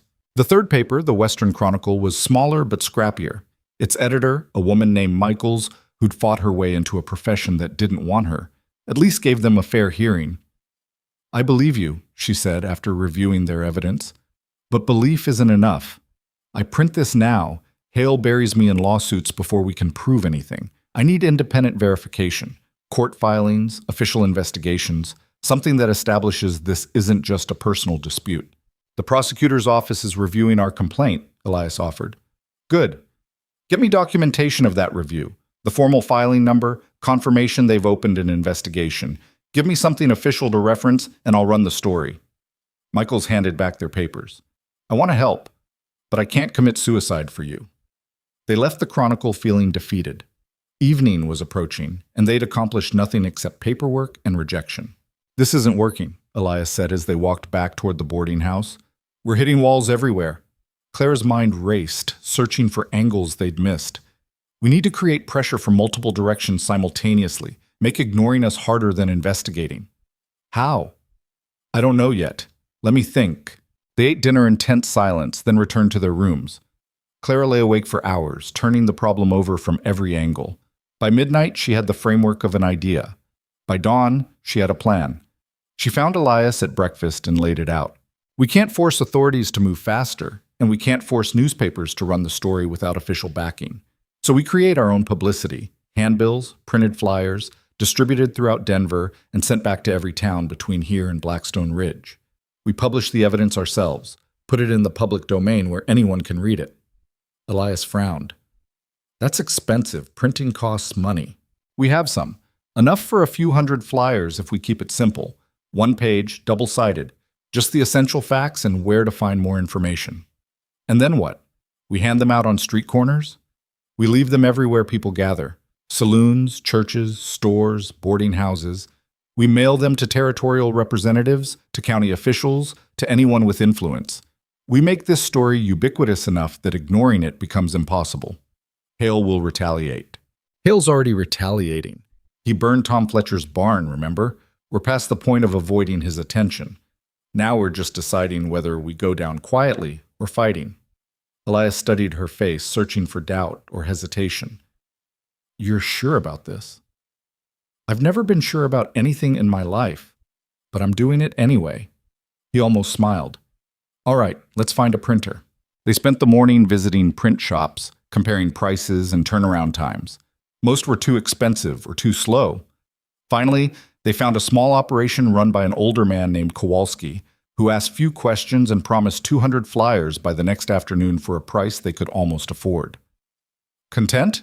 He asked, pen poised. Clara handed over the draft she'd written at dawn. Kowalski read it, eyebrows rising steadily. This is going to make someone angry. That's the idea. Just making sure you know what you're starting. But he accepted their deposit and promised delivery by 3 o'clock the following day. They spent the rest of the afternoon drafting letters to accompany the flyers, formal correspondence to territorial representatives, county supervisors, and business associations. Each letter outlined the allegations and pointed to the flyers for detailed evidence. We're burning bridges, Elias observed as Clara sealed another envelope. Once this goes out, there's no taking it back. Good. I'm tired of retreating. That evening, restless and anxious, They walked through Denver's streets without destination. The city felt different now, less intimidating, more like a battleground they'd chosen to enter. Clara found herself noticing details. The way lamplight caught on storefront windows, the smell of coal smoke and cooking food, the endless motion of people pursuing their own urgent business. "Can I ask you something?" Elias said eventually. "Of course. Why are you doing this? Really doing this, I mean. It's not your land at stake. You could walk away tomorrow, find work somewhere else. Why risk everything for my fight?" Clara had been expecting this question. "Because it stopped being just your fight the moment I saw the evidence. Because I'm tired of watching powerful people crush weaker ones without consequence. Because..." She paused, searching for words that felt true. "Because, for the first time in my life, I'm fighting for something that matters instead of just trying to survive. That feels important." "It is important." Elias's voice was quiet. "You're important." Something in Clara's chest tightened. She kept her eyes forward, not trusting herself to look at him. "We should get back. Tomorrow's going to be busy." They walked in charged silence back to the boarding house, separated to their rooms with brief goodnights that didn't capture anything they were actually feeling. Clara lay awake again, thinking about importance and mattering and the dangerous territory of caring about someone more than wisdom suggested. She'd come west looking for marriage, for partnership, for someone who could see past her appearance to the person underneath. She'd found that, just not in any way she'd imagined. The next afternoon, they collected their flyers from Kowalski's print shop. The pages were crisp and clear, laying out the evidence of Hale's manipulation in stark black and white. Clara ran her fingers over the printed words, feeling the weight of what they were about to unleash. "No going back after this," Elias said, echoing her thoughts. "Then let's make it count." They spent 3 days distributing flyers throughout Denver, left stacks in saloons and hotels, handed them to territorial officials, mailed packets to every government office within 200 miles. Clara posted them on community boards while Elias delivered them to business associations. They worked until their feet ached and their voices went hoarse from explaining the situation to anyone who'd listen. Some people were interested, many weren't. A few were actively hostile, warning them that going after someone like Hale would end badly. "Let it end badly," Clara told one such critic. "At least we'll have tried." On the 4th day, they received word that the prosecutor's office had opened a formal investigation. A junior attorney named Morris summoned them for additional questioning, taking detailed notes while they walked through the evidence again. "This is compelling," Morris admitted, "but it's also complex. Building a case against someone with Hale's resources will take time." "How much time?" Elias asked. "Months, possibly. We need to verify everything, interview witnesses, establish legal jurisdiction. These things don't happen quickly. People are losing their property while you establish jurisdiction." Morris's expression suggested he'd heard this criticism before too.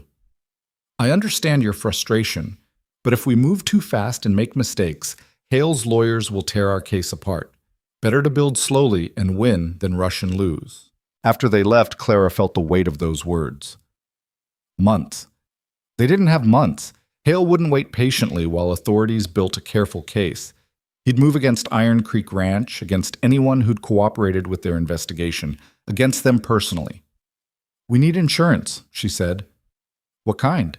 "The kind that makes attacking us more dangerous than ignoring us. If something happens to us or to the ranch, the evidence goes wider. Newspapers, territorial officials, everyone. We make ourselves toxic to touch." "How?" Clara thought about it. "We give copies of everything to people we trust. Multiple people, in different locations. We tell them that if anything happens to us, anything suspicious, they distribute the evidence everywhere. We make our destruction trigger an explosion Hale can't contain. That's assuming we have people we trust. We have Dutch Morrison. We have Sarah at the boarding house. We have the ranchers who talk to us about Hale's pattern." Clara was thinking aloud now, assembling pieces. "We create a network of insurance. Everyone holds a copy. Everyone knows to release it if we're silenced. Hale can't move against all of us simultaneously." It took another week to arrange. They sent packets of evidence back to Blackstone Ridge with detailed instructions. Received confirmation that the insurance was in place. Multiple people holding copies, ready to flood the territory with information if Clara and Elias disappeared or met suspicious accidents. "This feels like war," Elias said one evening as they reviewed the arrangements. It is war. We're just finally admitting it. 2 weeks after arriving in Denver, they received unexpected news. The Western Chronicle ran their story. Editor Michaels had combined their evidence with the prosecutor's confirmation of an investigation to create a front-page article that laid out Hale's pattern of manipulation in careful, damning detail. The headline read, Land Baron accused of systematic fraud against frontier ranchers. Clara bought 3 copies off the newsstand, hands shaking slightly as she read. The article was fair but devastating, presenting the facts without editorial commentary, letting the evidence speak for itself. This changes everything, Elias said, reading over her shoulder. He was right. Within days, other newspapers picked up the story. The Rocky Mountain Herald ran a follow-up piece, carefully hedging their bets but acknowledging the allegations. Letters started appearing in editorial sections, some supporting Hale, some questioning his business practices, all generating attention and conversation. The prosecutor's office, suddenly facing public scrutiny, accelerated their investigation. Attorney Morris sent word that they were interviewing witnesses and auditing Hale and Associates Trading Company's financial records. And Victor Hale himself, for the first time, was forced to respond publicly. His statement appeared in the Herald 3 days after the Chronicle's initial story. It denied all allegations, characterized Clara and Elias as disgruntled individuals making baseless accusations, and threatened legal action against anyone spreading false information about his business. He's rattled, Clara observed, reading the statement. This isn't the response of someone confident in their position. He's also dangerous. Cornered animals lash out. As if confirming Elias's warning, they received a visit that evening from 2 men who identified themselves as working for Hale's legal team. They cornered Clara and Elias in the boarding house parlor, all forced politeness and veiled threats. Mr. Hale is prepared to pursue defamation charges, the lead attorney said. Publication of false allegations has damaged his reputation in business. He's willing to settle out of court if you publicly retract your statements and compensate him for losses. We're not retracting anything, Clara said. Every word we published is documented and true. Truth is what can be proven in court. Do you have resources to fight a prolonged legal battle? Because Mr. Hale does. Then let him fight it. We welcome the opportunity to present our evidence to a judge. The attorneys exchanged glances. The second one leaned forward. You're making a serious mistake. Mr. Hale has significant influence in this territory. People who oppose him tend to find life becoming difficult. Lost business opportunities, denied loans, mysterious accidents. It would be unfortunate if you experienced similar difficulties. Elias stood abruptly, his chair scraping against the floor. Get out. We're trying to help. You're trying to intimidate us into silence. It's not working. Now get out before I throw you out. The attorneys left with dark promises about consequences and legal action. After they'd gone, Clara found herself shaking, not from fear exactly, but from the adrenaline of confrontation. They're scared, she said. Actually scared. Hale wouldn't send lawyers to threaten us if he thought he could just crush us legally. Or he's setting up to crush us literally. Elias checked the windows, suddenly paranoid. We should be careful. No walking alone, no predictable patterns. If he's willing to burn barns, he might be willing to do worse. They spent the next several days in heightened alertness, watching for threats that never quite materialized. The prosecutor's investigation continued. Newspapers kept running follow-up stories. Public opinion began shifting as more details emerged about Hale's business practices. And then, 3 weeks after their arrival in Denver, everything changed. A territorial judge issued a warrant for Victor Hale's arrest on charges of fraud, extortion, and conspiracy to deprive property owners of their legal rights. The news spread through Denver like wildfire. The powerful land baron who'd seemed untouchable was actually being held accountable. Clara heard about it from Mrs. Chen, who appeared at her door breathless with gossip. They arrested him this morning, federal marshals, took him right out of his office. Clara found Elias downstairs, and together they walked to the prosecutor's office in a daze. Attorney Morris met them with barely suppressed excitement. The judge reviewed our evidence and decided there was sufficient cause to pursue criminal charges. This is unprecedented. We rarely see white-collar crime prosecuted this aggressively. But the public attention, the documented pattern, the number of victims, it all added up to something the court couldn't ignore. What happens now? Elias asked. Trial. Probably in 3 to 4 months. We'll need you both to testify. In the meantime, Hale's assets are being reviewed. If the court determines he acquired property through fraudulent means, that property may be restored to original owners. Clara felt something loosen in her chest, a tension she'd been carrying so long she'd forgotten it was there. We did it. You did it, Morris corrected. You brought this to us. You provided evidence. You made enough noise that ignoring it became impossible. This is your victory. Walking back through Denver's streets, Clara and Elias didn't speak. There was too much to process: relief, vindication, exhaustion, and something else. The realization that their fight was over, or at least this phase of it. We should go back, Elias said finally. Check on the ranch. Make sure Hale's people didn't destroy anything while we were here. When? Tomorrow. Tonight. As soon as we can arrange it. He stopped walking, turning to face her. Clara, I need to tell you something. Her heart stuttered. What? When I hired you, I thought I was just getting help with bookkeeping, someone to cook meals and organize paperwork. I didn't expect... He struggled with words. I didn't expect you to become essential. To me, to the ranch, to everything. I didn't expect to care this much about someone who was supposed to just be an employee. Clara couldn't breathe. Elias, let me finish. I know the timing's terrible. I know we're exhausted and stressed and probably not thinking clearly. But when this is over, when things settle down, I want you to know that you have a place at Iron Creek Ranch for as long as you want it. Not as an employee, as a partner. In every sense of that word, if you're willing. The Denver street blurred around the edges. Clara had imagined versions of this conversation 100 times, but reality felt different, raw, more real, terrifyingly possible. I need to think, she managed. Disappointment flashed across Elias's face before he hit it. Of course. Take all the time you need. They finished the walk in silence that felt heavier than before. At the boarding house, they separated to their rooms without the usual goodnights. Clara sat on her narrow bed, staring at nothing, trying to process everything. Partnership. Not employment, but partnership. Everything she'd wanted when she first came west, offered now by someone who'd seen all of her capabilities, her flaws, her body, her mind, and valued it all. So why was she hesitating? Because accepting meant trusting completely, meant believing this wasn't just gratitude or proximity or the intensity of what they'd been through together. Meant risking the fragile peace she'd built around expecting nothing. So disappointment couldn't reach her. She didn't sleep.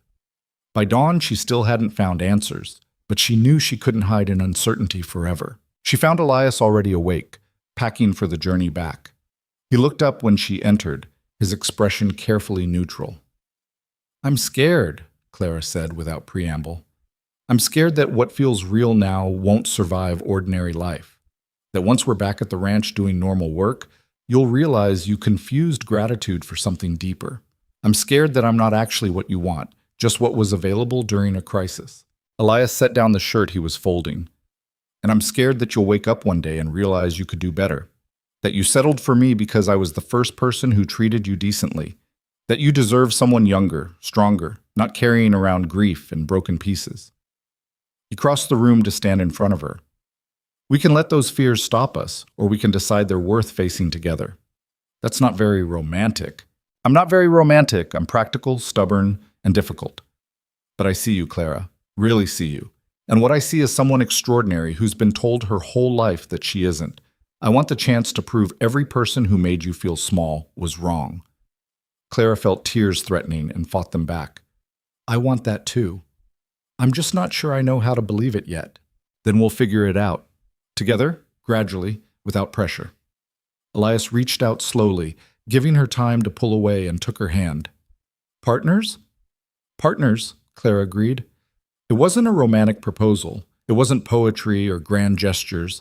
It was two damaged people agreeing to try building something real from the broken pieces they'd been carrying. Somehow, that felt more honest than any alternative. They left Denver the next morning, riding back toward Blackstone Ridge with lighter hearts despite exhausted bodies. The landscape that had felt threatening on the way out now seemed merely indifferent. Mountains and sky, an endless frontier that didn't care about human drama. What do you think we'll find? Clara asked as they neared familiar territory. Either everything's fine or everything's destroyed. Not much middle ground with Hale. But when Iron Creek Ranch finally appeared in the valley below them, it stood intact. The buildings remained, the fences held, nothing obvious appeared damaged. Dutch Morrison emerged from the barn as they rode up, grinning widely. "Heard you made quite a mess in Denver." "Heard the same," Elias replied, dismounting. "How's the ranch?" Untouched. Hale's men rode by twice, just watching, but after news spread about his arrest, they disappeared. Guess they decided getting paid wasn't worth prison time. Relief flooded through Clara so intensely she almost laughed. They'd gambled everything, burned bridges, created chaos and publicity, and somehow it had worked. After Dutch left, Clara and Elias stood in the yard of Iron Creek Ranch, taking in the familiar sight of home. The place looked exactly as they'd left it, frozen in time while they fought battles in distant cities. "We should check the accounts," Clara said. See what happened while we were gone." "Later. Right now I want 5 minutes where we just exist without crisis or strategy or fear." They stood there in silence, watching the sun move toward the western mountains, letting exhaustion and relief wash over them in equal measure. It wasn't victory exactly. The trial still waited, consequences still loomed, but it was survival, and sometimes survival was enough. "Clara?" Elias said eventually. "Yes?" "Thank you for not giving up. On the ranch, on the fight, on me. Thank you." She reached out and took his hand, lacing their fingers together. "Thank you for giving me something worth fighting for." They stood that way until the sun touched the horizon, two people who'd been broken separately learning how to be whole together, watching day become night over land they'd refused to surrender. Whatever came next, they'd face it the same way they'd faced everything else, together, stubborn, and absolutely unwilling to quit. The first snow arrived 3 days after their return from Denver, dusting the valley in white that made everything look cleaner than it actually was. Clara stood at the kitchen window watching flakes drift past, feeling the strange disconnection that came from surviving something you'd expected to destroy you. The ranch was intact. Hale was in custody. They'd won, at least this round. So why did everything still feel unfinished? "Coffee's getting cold," Elias said from the doorway. Clara turned to find him leaning against the frame, that familiar careful posture that kept weight off his bad leg. He looked tired, but less haunted than he had in weeks. The tension that had lived in his shoulders since she'd arrived had finally eased. "I was thinking about what happens next," she said. "Trial's not for 3 months. We've got time to breathe." "That's not what I meant." She wrapped both hands around her coffee mug, searching for words. "We've spent months in crisis mode. Everything's been about survival and fighting and staying ahead of Hale. Now that's over, at least temporarily, and I don't actually know what normal looks like here." Elias limped into the kitchen properly, poured himself fresh coffee. "Normal is boring, cattle management, fence repairs, bookkeeping without someone trying to sabotage us. Days that start and end without dramatic revelations." "Sounds terrible," Clara said, but she was smiling. "Worst thing you can imagine." He sat down at the table, grimacing slightly. "My leg's been worse since all the writing. Probably overdid it." "You think?" Clara joined him at the table. "You rode for 3 days straight, spent 2 weeks walking all over Denver, then rode back. Your leg didn't stand a chance. It held up when it needed to. And now it's punishing you for it. Let me see." Elias hesitated, then rolled up his pant leg to reveal the scarred tissue and misaligned bone that the accident had left behind. Clara had seen it before in passing, but never examined it properly. The damage was extensive, the kind of injury that should have killed him or left him completely immobile. That he could walk at all was remarkable. "The doctor said it would never work right again," Elias said quietly, watching her face. "They were mostly correct. Some days are better than others. Cold weather makes it worse. Stress makes it worse. Apparently saving the ranch from land-grabbing criminals also makes it worse. I'll get the liniment. I'm fine." "You're not fine. You're stubborn. There's a difference." Clara retrieved the tin from the shelf where they kept medical supplies. "This is going to smell awful and probably sting." "Story of my life." She worked carefully, rubbing the ointment into damaged muscle and scar tissue while Elias gripped the table edge and tried not to wince. His leg trembled under her hands, exhausted beyond what it could hide. "You don't have to pretend it doesn't hurt," Clara said. "Spent 2 years pretending. Hard habit to break. Maybe try breaking it anyway. At least around me." Elias was quiet for a moment. Then, "It hurts constantly. Some days more than others, but it never actually stops. I got good at ignoring it, but ignoring something isn't the same as it going away. I know. Clara finished with the liniment and replaced the lid. I spent years ignoring how people looked at me, pretending I didn't notice the disgust or the pity or the way conversation stopped when I entered rooms. Thought if I just didn't acknowledge it, I could somehow rise above it. Turns out you can't actually rise above something that's crushing you. When did you stop pretending? Honestly? About 3 months ago. When you asked me who I was underneath all the pain, nobody'd ever bothered asking before. They just saw the surface and decided that was all there was. She met his eyes. You saw more. That made it safe to stop pretending. Elias reached across the table and took her hand. His palm was rough from years of ranch work, warm despite the cold seeping through the walls. I'm glad you're here, not just for what you've done for the ranch, for what you've done for me. I forgot what it felt like to have someone see me as something other than damaged. Before Clara could respond, they heard horses approaching, multiple horses moving fast. Elias was up and at the window instantly, his whole body tensing. It's the sheriff, he said, and he's got deputies with him. Clara's stomach dropped. You think Hale sent them? Let's find out. Sheriff Dorsey dismounted in the yard, flanked by 2 younger men Clara didn't recognize. The sheriff was a heavy-set man in his 50s who'd always struck Clara as someone who'd chosen law enforcement for the power, rather than any sense of justice. Turner, Dorsey said as Elias stepped onto the porch. We need to talk. About what? About the complaints you filed in Denver. About the accusations against Victor Hale. About whether you understand the serious legal trouble you're in. Clara appeared beside Elias. We're not in any trouble. Hale is. There's a difference. Dorsey's expression soured when he saw her. The fat woman. Heard you were involved in this mess. Watch your mouth, Elias said quietly, but there was steel underneath the words. Just stating facts. Town's been talking about you two for months, living out here unchaperoned, causing trouble with respected businessmen, spreading lies to authorities. Dorsey shifted his weight. Victor Hale is a pillar of this community. His company employs half the valley. You think you can destroy that without consequences? We think fraud has consequences, Clara said. Apparently that's controversial. What's controversial is 2 nobodies making wild accusations that are damaging legitimate businesses. Mr. Hale's lawyers have filed counter-complaints. They're saying you forged documents, manipulated records, engaged in a conspiracy to defame him. Elias laughed without humor. Of course they are. That's what criminals do when they're caught, blame their victims. I'm here to collect evidence. All documents related to your accusations, all correspondence, all records. They need to be reviewed by independent auditors to verify authenticity. We already provided everything to the prosecutor's office, Clara said. And now you'll provide it to the defense as well. That's how the legal system works. Something about this felt wrong.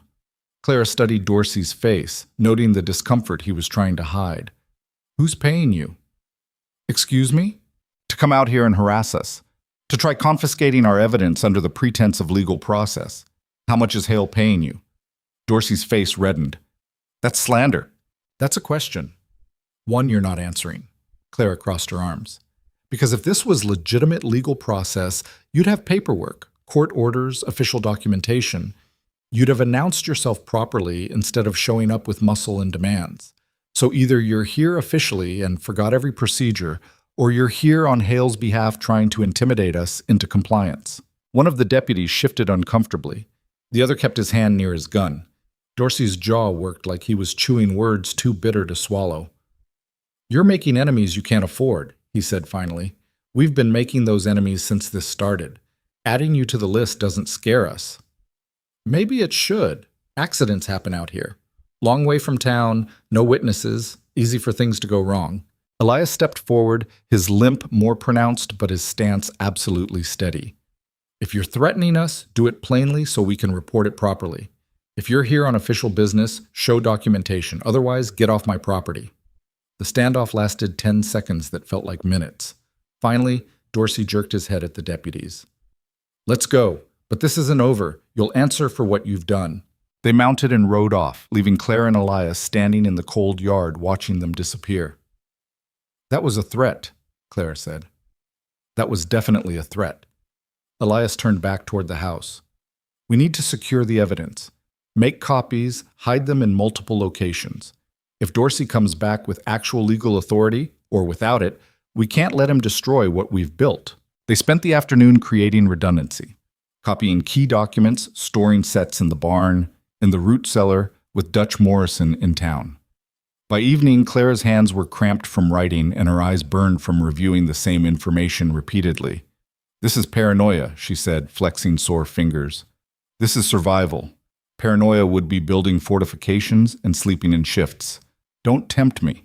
But despite the joke, they both felt the shift. The brief peace after Denver had evaporated. Hale might be in custody awaiting trial, but his influence clearly extended further than jail cells. If he could mobilize the sheriff to harass them, what else could he do? The answer came 2 days later when Martha Hendricks appeared at the ranch with news from town. The town council's calling a meeting, Martha said, accepting the tea Clara offered with barely concealed reluctance. She'd been one of the women spreading gossip about Clara months ago, but apparently shared enemies created strange alliances. They're voting on whether to formally condemn your actions. Say you've damaged Blackstone Ridge's reputation with your accusations. Damaged our reputation? Elias said. Hale's been stealing from people for years. They don't see it that way. They see a local businessman being attacked by outsiders making unproven claims. Several council members have business relationships with Hale. They're not happy about the attention you've brought. Clara set down her own cup. When's this meeting? Tomorrow evening, 6 o'clock. It's technically public, though I doubt they expect you to attend. Then we'll surprise them.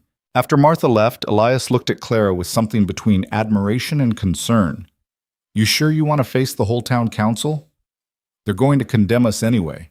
Might as well make them do it to our faces. This won't be like Denver. These are people we have to live with afterward, people who can make our lives difficult in ways that don't involve lawyers or formal charges. Let them try. Clara was surprised by the anger in her own voice. I'm done being judged by people who've never bothered to see past surfaces. They want to condemn me? Fine. But I'll make sure they understand exactly what they're condemning. The town hall was packed the next evening when Clara and Elias arrived. Every council seat was filled and spectators lined the walls. Ranchers, business owners, townspeople who'd come for the show. The room fell silent when Clara walked in, her presence drawing stares as it always did. She'd dressed carefully, her best dress, hair pinned properly, nothing they could criticize as improper or slovenly. If they were going to judge her, it would be for her words and actions, not her appearance, though she knew they'd judge that too regardless. Council Chairman Herbert Wilcox called the meeting to order, then got straight to business. We're here to address the matter of accusations made against Victor Hale by Elias Turner and his associate Clara Bennett.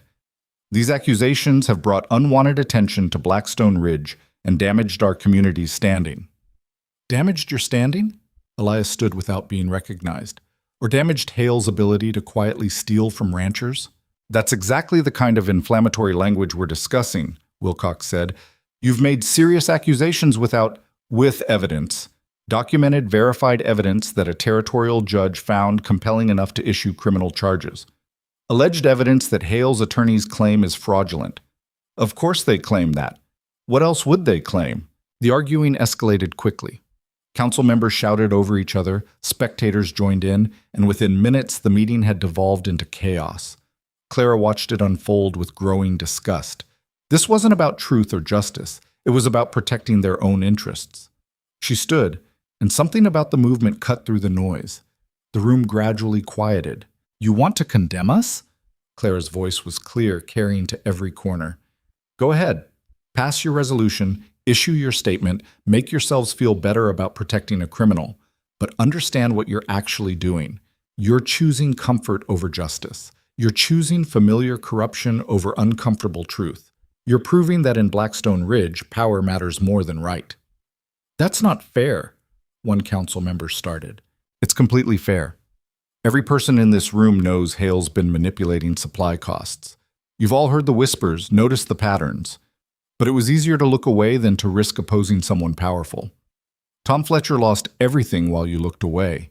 Dutch Morrison lost everything while you looked away. How many others? The room was silent now, uncomfortable, but listening.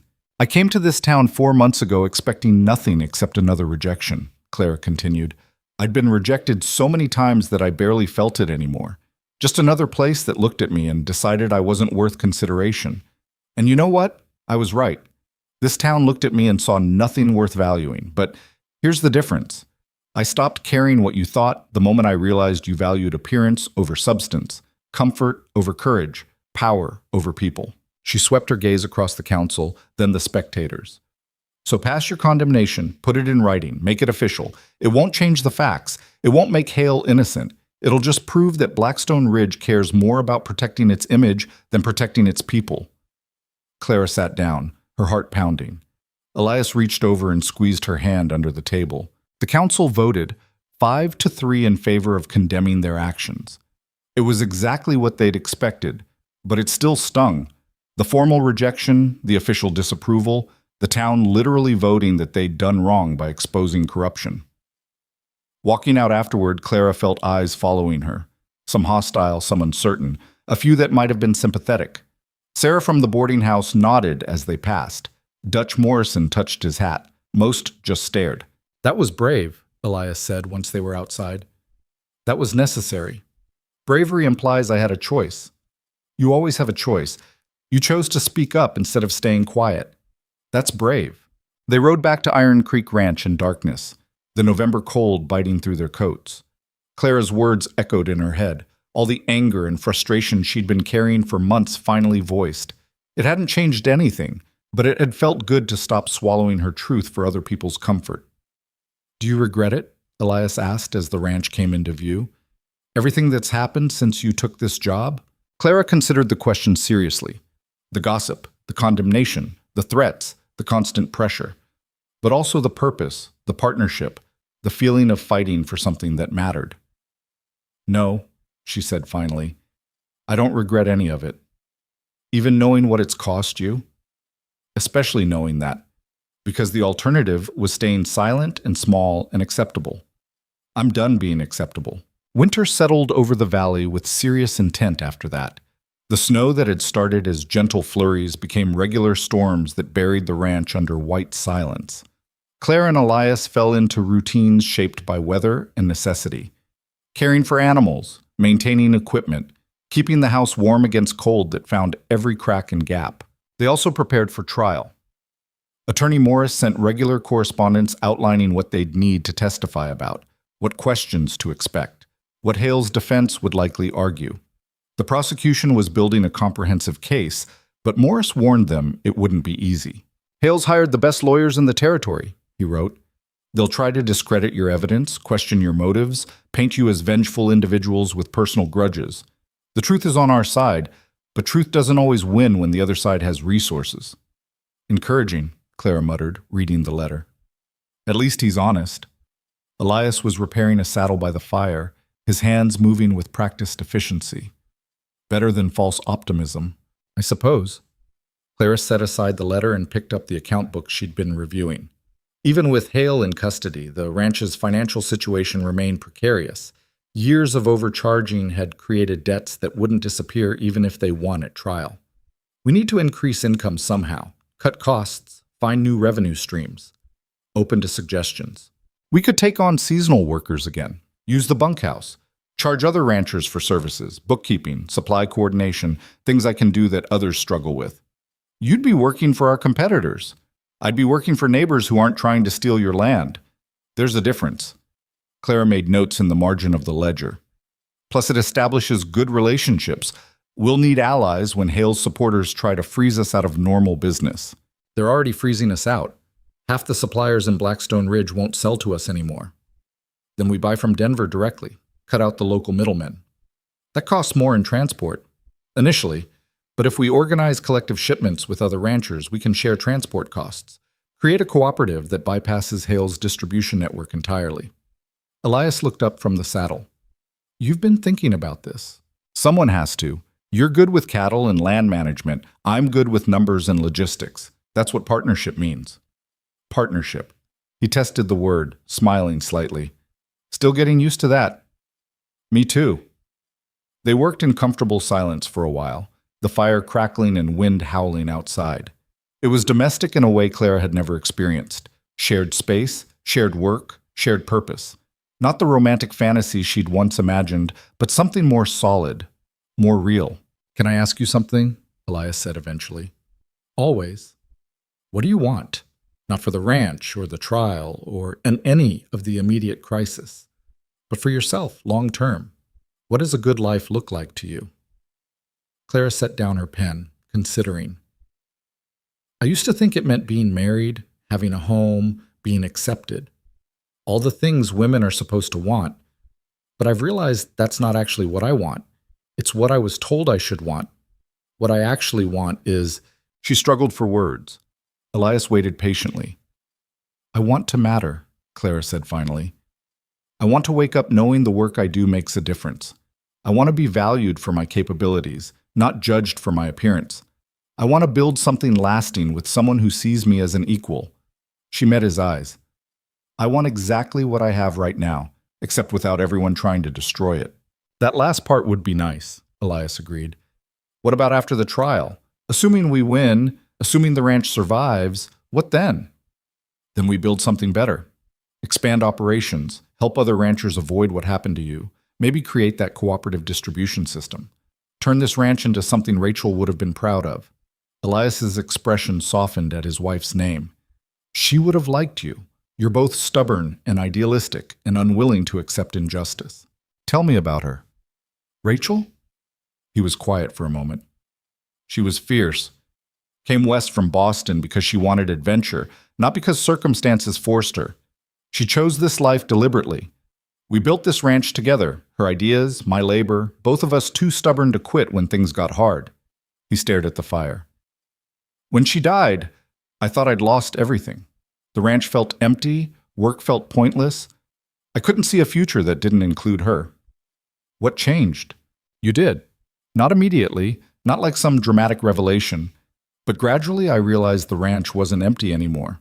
There was purpose again, work that mattered, someone who cared whether things succeeded or failed. You gave me reasons to keep fighting instead of just surviving." Clara felt her throat tighten. "I didn't do anything special. You did everything. You saw what needed fixing and fixed it. You refused to give up when giving up would have been easier. You treated this place like it mattered because you understood that it mattered to me." Elias set aside the saddle and moved to sit beside her. "Rachel's gone, and I'll always miss her. But you're here, and I'm grateful for that every single day. Even when I'm argumentative and stubborn, especially then, means you care enough to fight." They sat close together, shoulders touching, watching firelight dance across log walls. Outside, wind drove snow against windows, but inside felt warm and safe and exactly right. "I'm falling in love with you," Clara said quietly. "I wasn't sure if I should say it, but there it is. I'm falling in love with you, and it terrifies me because I don't trust good things to last." Elias took her hand, lacing their fingers together. "I'm already in love with you. Have been for weeks, maybe months. And you're right to be terrified because I'm terrified too. But being terrified hasn't stopped us from fighting hail or saving the ranch or building something real. So maybe we can be terrified together and do it anyway. That's your romantic declaration? We're both terrified, but let's do it anyway. I'm a rancher, not a poet. You want poetry? You should have fallen for someone else." Clara laughed despite the tears threatening. "I don't want anyone else. I want the stubborn rancher with the bad leg who treats me like I'm worth something." "You're worth everything." He kissed her then, gentle at first, then deeper, years of loneliness and fear dissolving into something warmer. Clara had imagined being kissed countless times, but reality was better than fantasy. Real was his calloused hand on her cheek, his lips that tasted like coffee, the way he pulled her closer like she was something precious instead of something he was settling for. When they finally broke apart, both breathing hard, Elias rested his forehead against hers. "We should probably talk about what this means," he said. "Later. Right now I just want to sit here and feel happy without analyzing it. I can do that." They stayed by the fire until it burned low, not talking, just existing together in rare peace. Eventually exhaustion won, and they separated to their rooms, but something fundamental had shifted. They weren't just partners anymore. They were something more, something neither of them had words for yet, but both recognized as real. Clara lay in bed that night feeling simultaneously terrified and hopeful. She'd spent so long expecting disappointment that happiness felt foreign, suspicious, like something that would be taken away the moment she fully embraced it. But Elias was right. Being terrified hadn't stopped them from anything else. Maybe it didn't have to stop this either. The weeks before Christmas passed in hard work and quiet contentment. They prepared for trial, managed the ranch, and slowly explored what their new relationship meant. Nothing dramatic changed.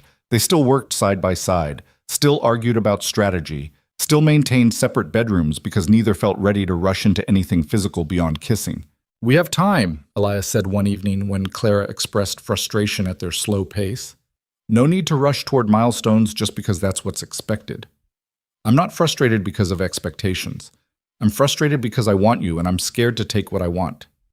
"Then we'll work on the scared part first. Everything else can wait."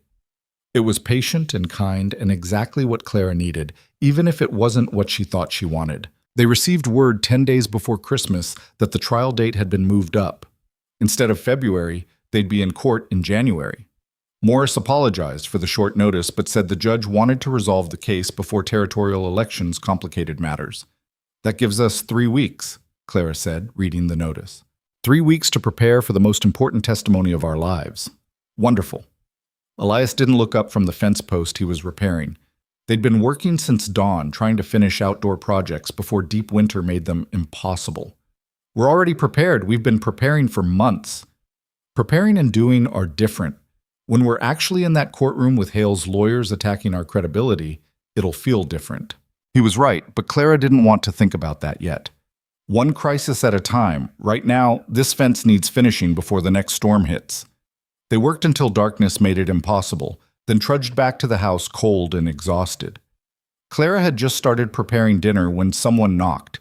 She opened the door to find Catherine Walsh on the porch, shivering in the December cold. "I'm sorry to come unannounced," Catherine said, "but I needed to talk to you both. It's about the trial." They brought her inside, gave her hot coffee, waited while she gathered courage. "I want to testify," Catherine said finally, "about my husband, about the financial pressure he was under before he died, about Hale." Elias leaned forward. "Catherine, that's generous, but you don't have to. I do have to. My husband died believing he'd failed as a rancher, failed as a provider. He never knew he'd been sabotaged. He just thought he wasn't good enough." Her hands shook around the coffee cup. "I want the court to know what really happened. I want Hale held accountable for all the damage he's caused, not just the properties he stole." "The defense will attack you," Clara warned. "They'll question your memory, your motives, your credibility. It won't be easy." "Nothing about the last 5 years has been easy. I can handle difficult." Catherine met Clara's eyes. "You stood up when no one else would. You made noise when everyone else stayed quiet. That gave me permission to speak too. The least I can do is support you in court." They talked for another hour, coordinating with Morris, discussing what Catherine could testify about. By the time she left, they had one more witness willing to speak against Hale's pattern of manipulation. "That's 4 ranchers total," Elias said, reviewing their list, "plus our documentation, plus the prosecutor's independent findings. It should be enough." "Should be doesn't mean will be." Clara stared at the list of names, people who'd agreed to speak publicly despite the risks. Hale's lawyers are going to destroy them, question everything, attack their credibility, make them seem like vindictive liars. Then we prepare them. We practice testimony, anticipate questions, make sure everyone understands what they're facing. They spent Christmas week drilling witnesses, reviewing evidence, preparing for every possible attack the defense might launch. It was exhausting and stressful, and nothing like the peaceful holiday Clara had vaguely imagined. On Christmas Eve, with trial looming 2 weeks away, they finally stopped working. Elias insisted on at least acknowledging the holiday with something beyond preparation and panic. "Rachel always made a big meal on Christmas," he said, pulling ingredients from the pantry. "Turkey, potatoes, pie. The whole tradition. We should do something similar." "I'm not Rachel." "I know, but you're here, and that matters. Humor me." They cooked together, Clara handling the complicated parts, Elias managing what he could despite his limited culinary skills. By evening, they had something resembling a proper Christmas dinner spread across the table. "To surviving another year," Elias said, raising his glass. To surviving the next one, Clara corrected. They ate and talked and deliberately didn't mention the trial, or Hale, or any of the dozen crises waiting just beyond this brief moment of peace. For one evening, they were just two people sharing a meal in a warm house while winter raged outside. After dinner, Elias pulled something from his pocket, a small wooden box worn smooth by age. This was Rachel's, he said, opening it to reveal a silver ring with a small blue stone. Her grandmother's originally. She wanted it to stay in the family, passed to someone who'd value it properly. He took Clara's hand. I'm not asking you to marry me. Not yet. Not with everything still uncertain. But I want you to have this. As a promise that when things settle down, when we're not fighting for survival, I'll ask properly. Clara's eyes burned with tears she refused to let fall. That's still terrifying. I know. But we've established we're doing terrifying things anyway. She let him slip the ring onto her finger. It fit perfectly, the silver catching firelight, the blue stone deep as mountain sky. Partners? Elias asked, echoing the question from months ago. Partners, Clara agreed, and maybe something more when we're ready. I'll take maybe. They sat together in comfortable silence until the fire burned low, neither wanting to break the peace they'd carved from chaos. Tomorrow would bring more preparation, more stress, more uncertainty. But tonight, they had this, a promise, a ring, and the fragile hope that maybe terrifying things were worth doing after all. The Denver courthouse stood against a gray January sky, like a monument to judgment itself, all stone columns and imposing architecture designed to make ordinary people feel small. Clara stood at the base of the steps, watching people file inside, feeling that old familiar weight of being assessed and found wanting. You ready? Elias asked beside her. No, but we're doing it anyway. They climbed the steps together, Clara acutely aware of eyes following her. Even here, even now, her body drew attention before her purpose did. She'd worn her best dress again, pinned her hair severely back, tried to look respectable and serious. It wouldn't matter to some people. Nothing ever did. The courtroom was already packed when they entered. Victor Hale sat at the defense table surrounded by 3 expensive lawyers in suits that probably cost more than Clara's entire wardrobe. He looked calm, almost bored, like this was a minor inconvenience rather than a criminal trial. When his eyes landed on Clara, something cold flickered across his face before the mask of civility returned. Attorney Morris met them at the prosecution table. The judge is tough, but fair. Stay calm. Answer questions directly. Don't let the defense rattle you. They'll try. We know, Clara said. The bailiff called for order and Judge Margaret Thorne entered, a severe woman in her 60s who'd reportedly built her reputation on refusing to be intimidated by powerful men. Clara hoped that reputation was accurate. The trial began with opening statements. Morris laid out the case methodically, painting a picture of systematic fraud stretching back years. Hale's lead attorney, a silver-haired man named Worthington, countered with insinuations about vindictive individuals making unsubstantiated accusations against a respected businessman who'd done nothing except operate within standard business practices. Then came testimony. Morris called witnesses one by one, building the pattern. Dutch Morrison spoke about losing his ranch. Catherine Walsh testified about her husband's death and the financial pressure that had preceded it. Tom Fletcher described the barn burning and the intimidation that followed. Worthington attacked them all, questioned their memories, their motives, their financial literacy, suggested they were bitter failures looking for someone to blame for their own inadequacy. It was brutal and effective, and Clara watched the jury's expressions shift with each exchange. On the third day, Morris called Clara to the stand. The walk to the witness box felt impossibly long. Every eye in the courtroom tracked her movement, and Clara knew what at least half of them were thinking.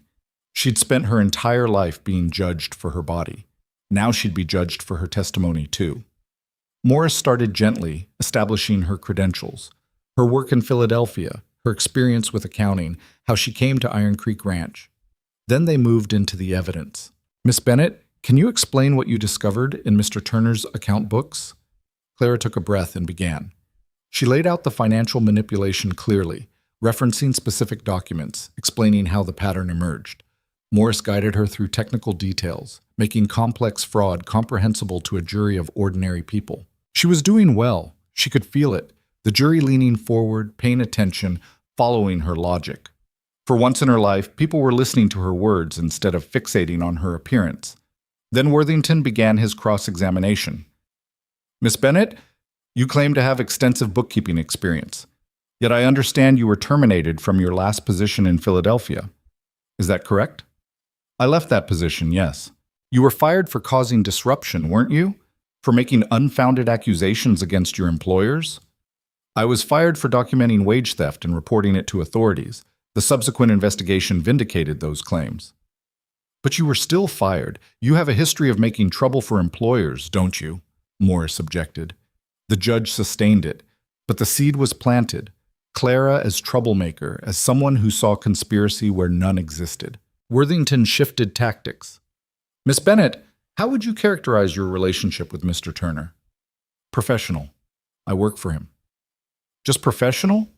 You live in his home, unchaperoned. You traveled alone with him to Denver. You've been seen holding hands in public. That seems rather more than professional. Heat flooded Clara's face. My personal relationship with Mr. Turner has no bearing on the evidence. It has everything to do with motive. You're romantically involved with the plaintiff. You have personal reasons to support his accusations regardless of their validity. Isn't it true that you'd do anything to help Mr. Turner, including fabricating evidence? I have never fabricated anything. But you admit you're romantically involved. Clara met his eyes steadily, refusing to be ashamed. Yes. Worthington smiled like he'd won something. And isn't it convenient that a woman with your history of employment difficulties found a position with a lonely widower? That you've secured your place at his ranch through more than just bookkeeping skills? The courtroom erupted. Morris was shouting objections. Judge Thorne was calling for order. Clara sat frozen, the implication hanging in the air like poison, that she'd seduced Elias for security, that her testimony was bought with romantic involvement, that her body was the real transaction here. Counsel, you're out of line, Judge Thorne snapped once order was restored. The witness's appearance and personal life are not relevant to this trial. I disagree, Your Honor. Her credibility is absolutely relevant, and her relationship with the plaintiff directly impacts that credibility. You've made your point. Move on. But the damage was done. Clara could see it in the jury's faces. Doubt creeping in, questions about whether a woman like her could be trusted, whether this was really about fraud or just about a desperate woman helping her lover. The rest of the cross-examination was technical, attacking her methodology and interpretations. Clara answered as steadily as she could, but Worthington's earlier insinuations had poisoned the well. Everything she said now would be filtered through that lens. When she finally left the stand, she felt hollowed out. Elias reached for her hand as she sat down, but she pulled away.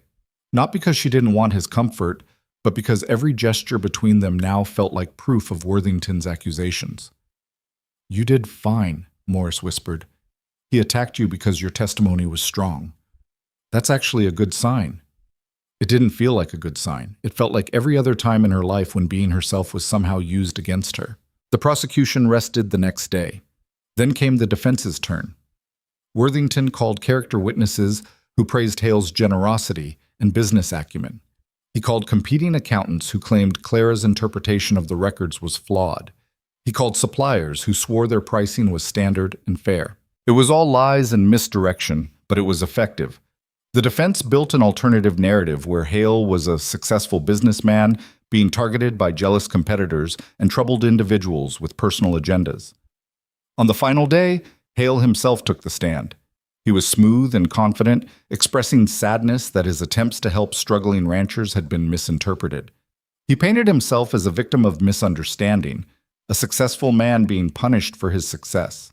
I've worked hard to build my company, Hale said, his voice carrying that perfect tone of wounded dignity. I've provided employment, supported this community, tried to help ranchers navigate difficult economic times. That my efforts have been twisted into accusations of fraud is deeply painful. Morris's cross-examination was aggressive, but Hale never broke, never showed the cruelty that Clara knew lived underneath his polished exterior. He was too good at this, too practiced at appearing reasonable. Closing arguments came on a Friday afternoon. Morris summarized the evidence, pointed to the pattern of behavior, reminded the jury of the documented overcharges. Worthington countered with reasonable doubt, questionable motives, and the reminder that Hale was a pillar of the community while his accusers were outsiders with suspicious connections. Judge Thorne instructed the jury and sent them to deliberate. Clara and Elias were left to wait. They found a bench in the courthouse hallway and sat in exhausted silence. Other witnesses had already left. Morris was somewhere preparing for either victory or defeat. They were alone with the weight of everything that had been said and implied over 5 days of testimony. "I'm sorry," Clara said finally. "For what?" "For giving Worthington ammunition. If we weren't involved, he couldn't have attacked my credibility that way." Elias took her hand firmly, not letting her pull away this time. "He would have found something else. Attackers always do. That's not your fault." "It feels like my fault, like being me is a liability. Being you is the only reason we got this far. You found the evidence, built the case, had the courage to fight when everyone else accepted defeat." He shifted to face her directly. "Clara, you're not a liability. You're the strongest person I know. Don't let that bastard make you doubt that." Before Clara could respond, the bailiff appeared. "Jury's back." "Already?" Elias checked his watch. That was less than 2 hours. "Fast verdicts can go either way," Morris said, appearing from somewhere. "Could mean it was obvious guilty or obvious innocent. We won't know until we hear it." They filed back into the courtroom, which had filled again with spectators who'd been waiting for this moment. Hale looked unworried, his lawyers confident. Clara felt sick. The jury foreman stood, a middle-aged ranch hand who'd listened intently throughout the trial. Judge Thorne asked for the verdict. "On the charge of fraud, we find the defendant guilty. On the charge of extortion, we find the defendant guilty. On the charge of conspiracy to deprive property owners of their legal rights, we find the defendant guilty." The courtroom exploded into noise. Hale's face went pale, his lawyers immediately calling for mistrial, for appeal, for anything that would undo what had just happened. Judge Thorne called for order with sharp cracks of her gavel. Clara sat frozen, not quite believing it. Guilty. On all counts. They'd won. "Sentencing will occur in 2 weeks," Judge Thorne announced. "Until then, the defendant will remain in custody. This court is adjourned." Elias pulled Clara into a fierce hug right there in the courtroom, and for once she didn't care who was watching or what they thought. They'd done it. Against all odds, against someone more powerful and connected and wealthy, they'd actually won. Outside the courthouse, Morris was grinning. That was one of the most satisfying verdicts I've ever seen. Hale thought his money and influence would protect him. Turns out juries don't like rich men who prey on struggling families. "What happens now?" Clara asked. "Sentencing, probably prison time given the severity. His assets will be reviewed, properties obtained through fraud will be returned to original owners or their heirs. It'll take time to sort out, but justice is happening." They spent that night at the boarding house in a daze, trying to process what they'd accomplished. Mrs. Chen produced a bottle of whiskey and 3 glasses without being asked. "Heard about the verdict," she said simply. "Figured you'd need this." They drank to victory and justice and the strange feeling of actually winning something that had seemed unwinnable. Eventually, exhaustion won, and they retreated to their separate rooms, though Clara half wished they didn't have to separate anymore. The next morning, they began the journey home. Winter still gripped the territory, but the cold felt less oppressive somehow.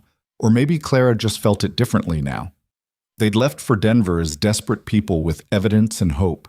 They were returning as people who'd proven that sometimes the system actually worked. Iron Creek Ranch appeared in the valley like a promise kept.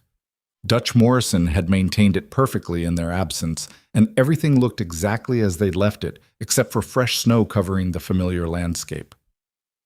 "Home," Elias said softly. "Home," Clara agreed. The word felt true in a way it never had before. Not just a place she worked or stayed temporarily, but actually home. Somewhere she belonged. News of the verdict spread through Blackstone Ridge faster than wildfire. People's reactions varied wildly. Some celebrated vindication of the ranchers Hale had targeted. Some grumbled about outside interference in local business.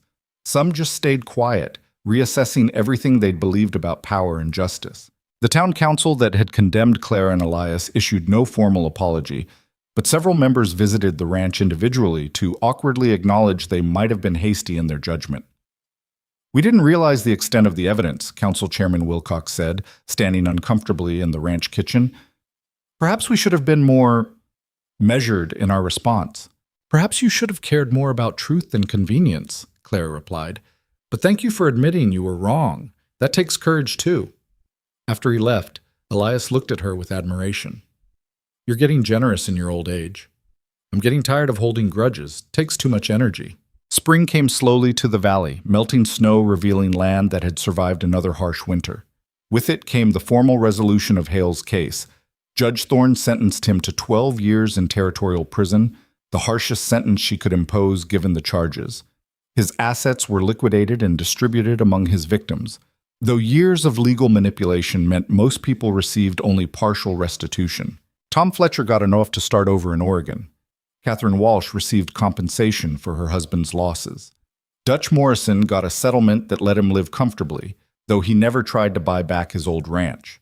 And Iron Creek Ranch received restitution for the years of overcharges, plus the return of rebates that should never have disappeared.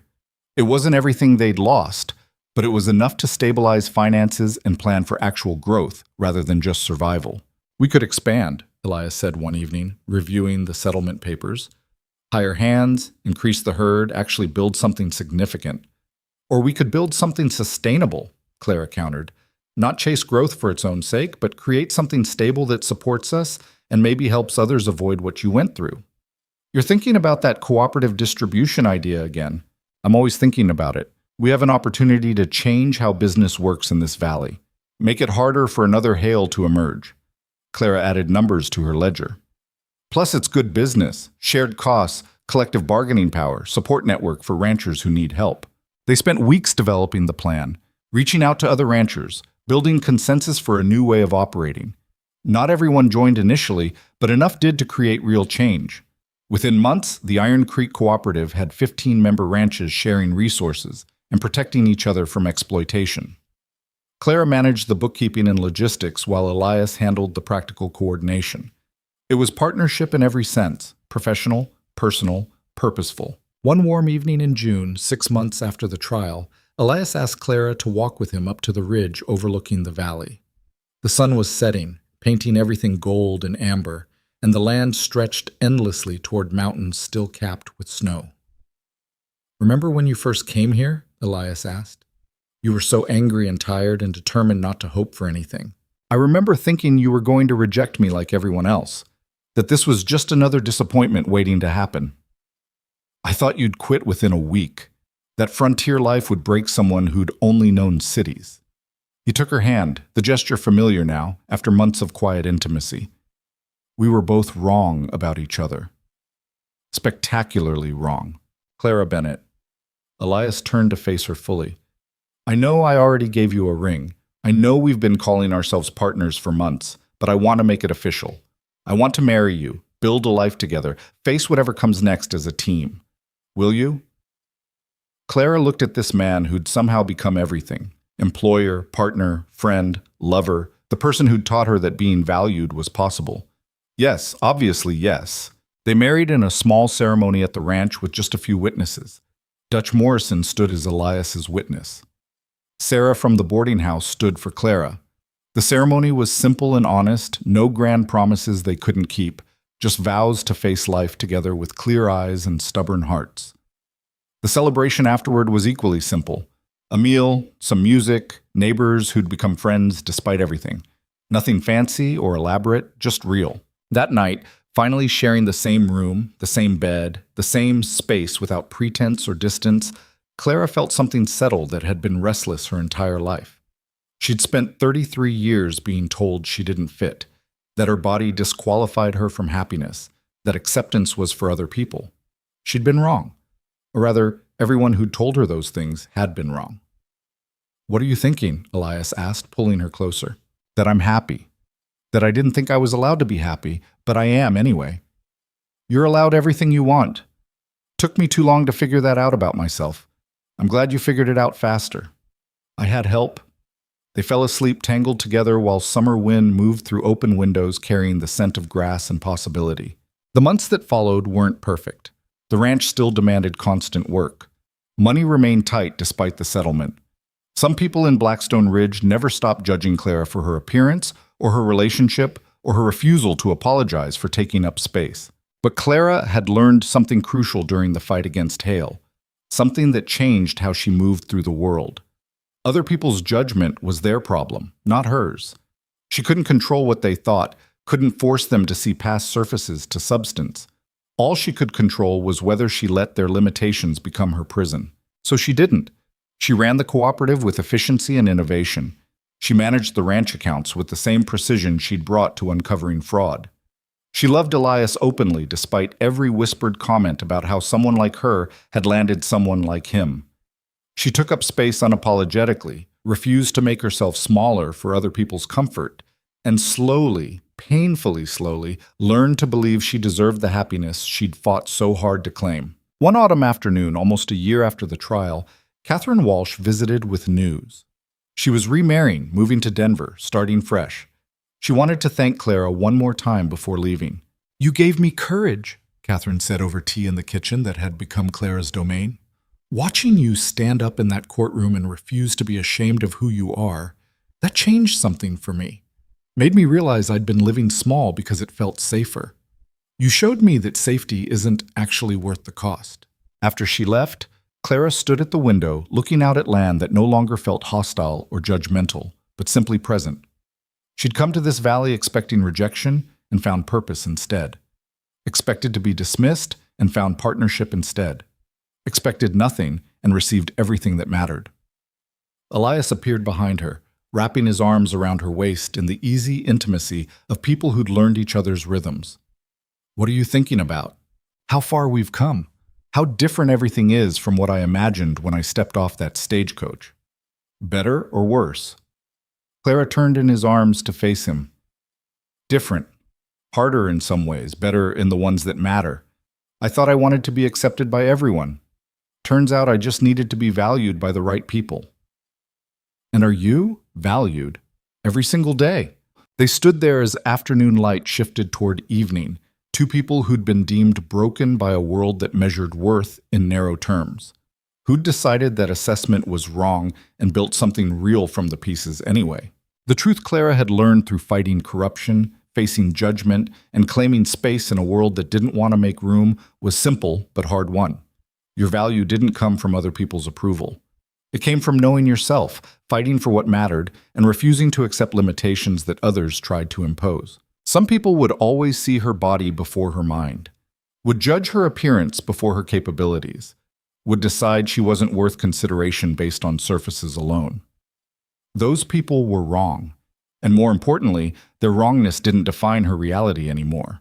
She was Clara Turner now, co-owner of a successful ranch, founder of a cooperative that protected vulnerable ranchers, the woman who'd helped bring down one of the most powerful men in the territory. She was valued and valuable, loved and loving, exactly herself without apology. That evening, as they sat together reviewing accounts by lamplight in comfortable silence, Clara felt the weight of her old life finally lift completely. The shame, the anger, the desperate need for validation from people who would never give it, all of it dissolved into something lighter. She'd come west looking for someone to save her. Instead, she'd learned to save herself. And in the process, she'd found partnership with someone who understood that saving yourself was the only kind of salvation that lasted. "I love you," she said suddenly, interrupting the quiet scratch of pen on paper.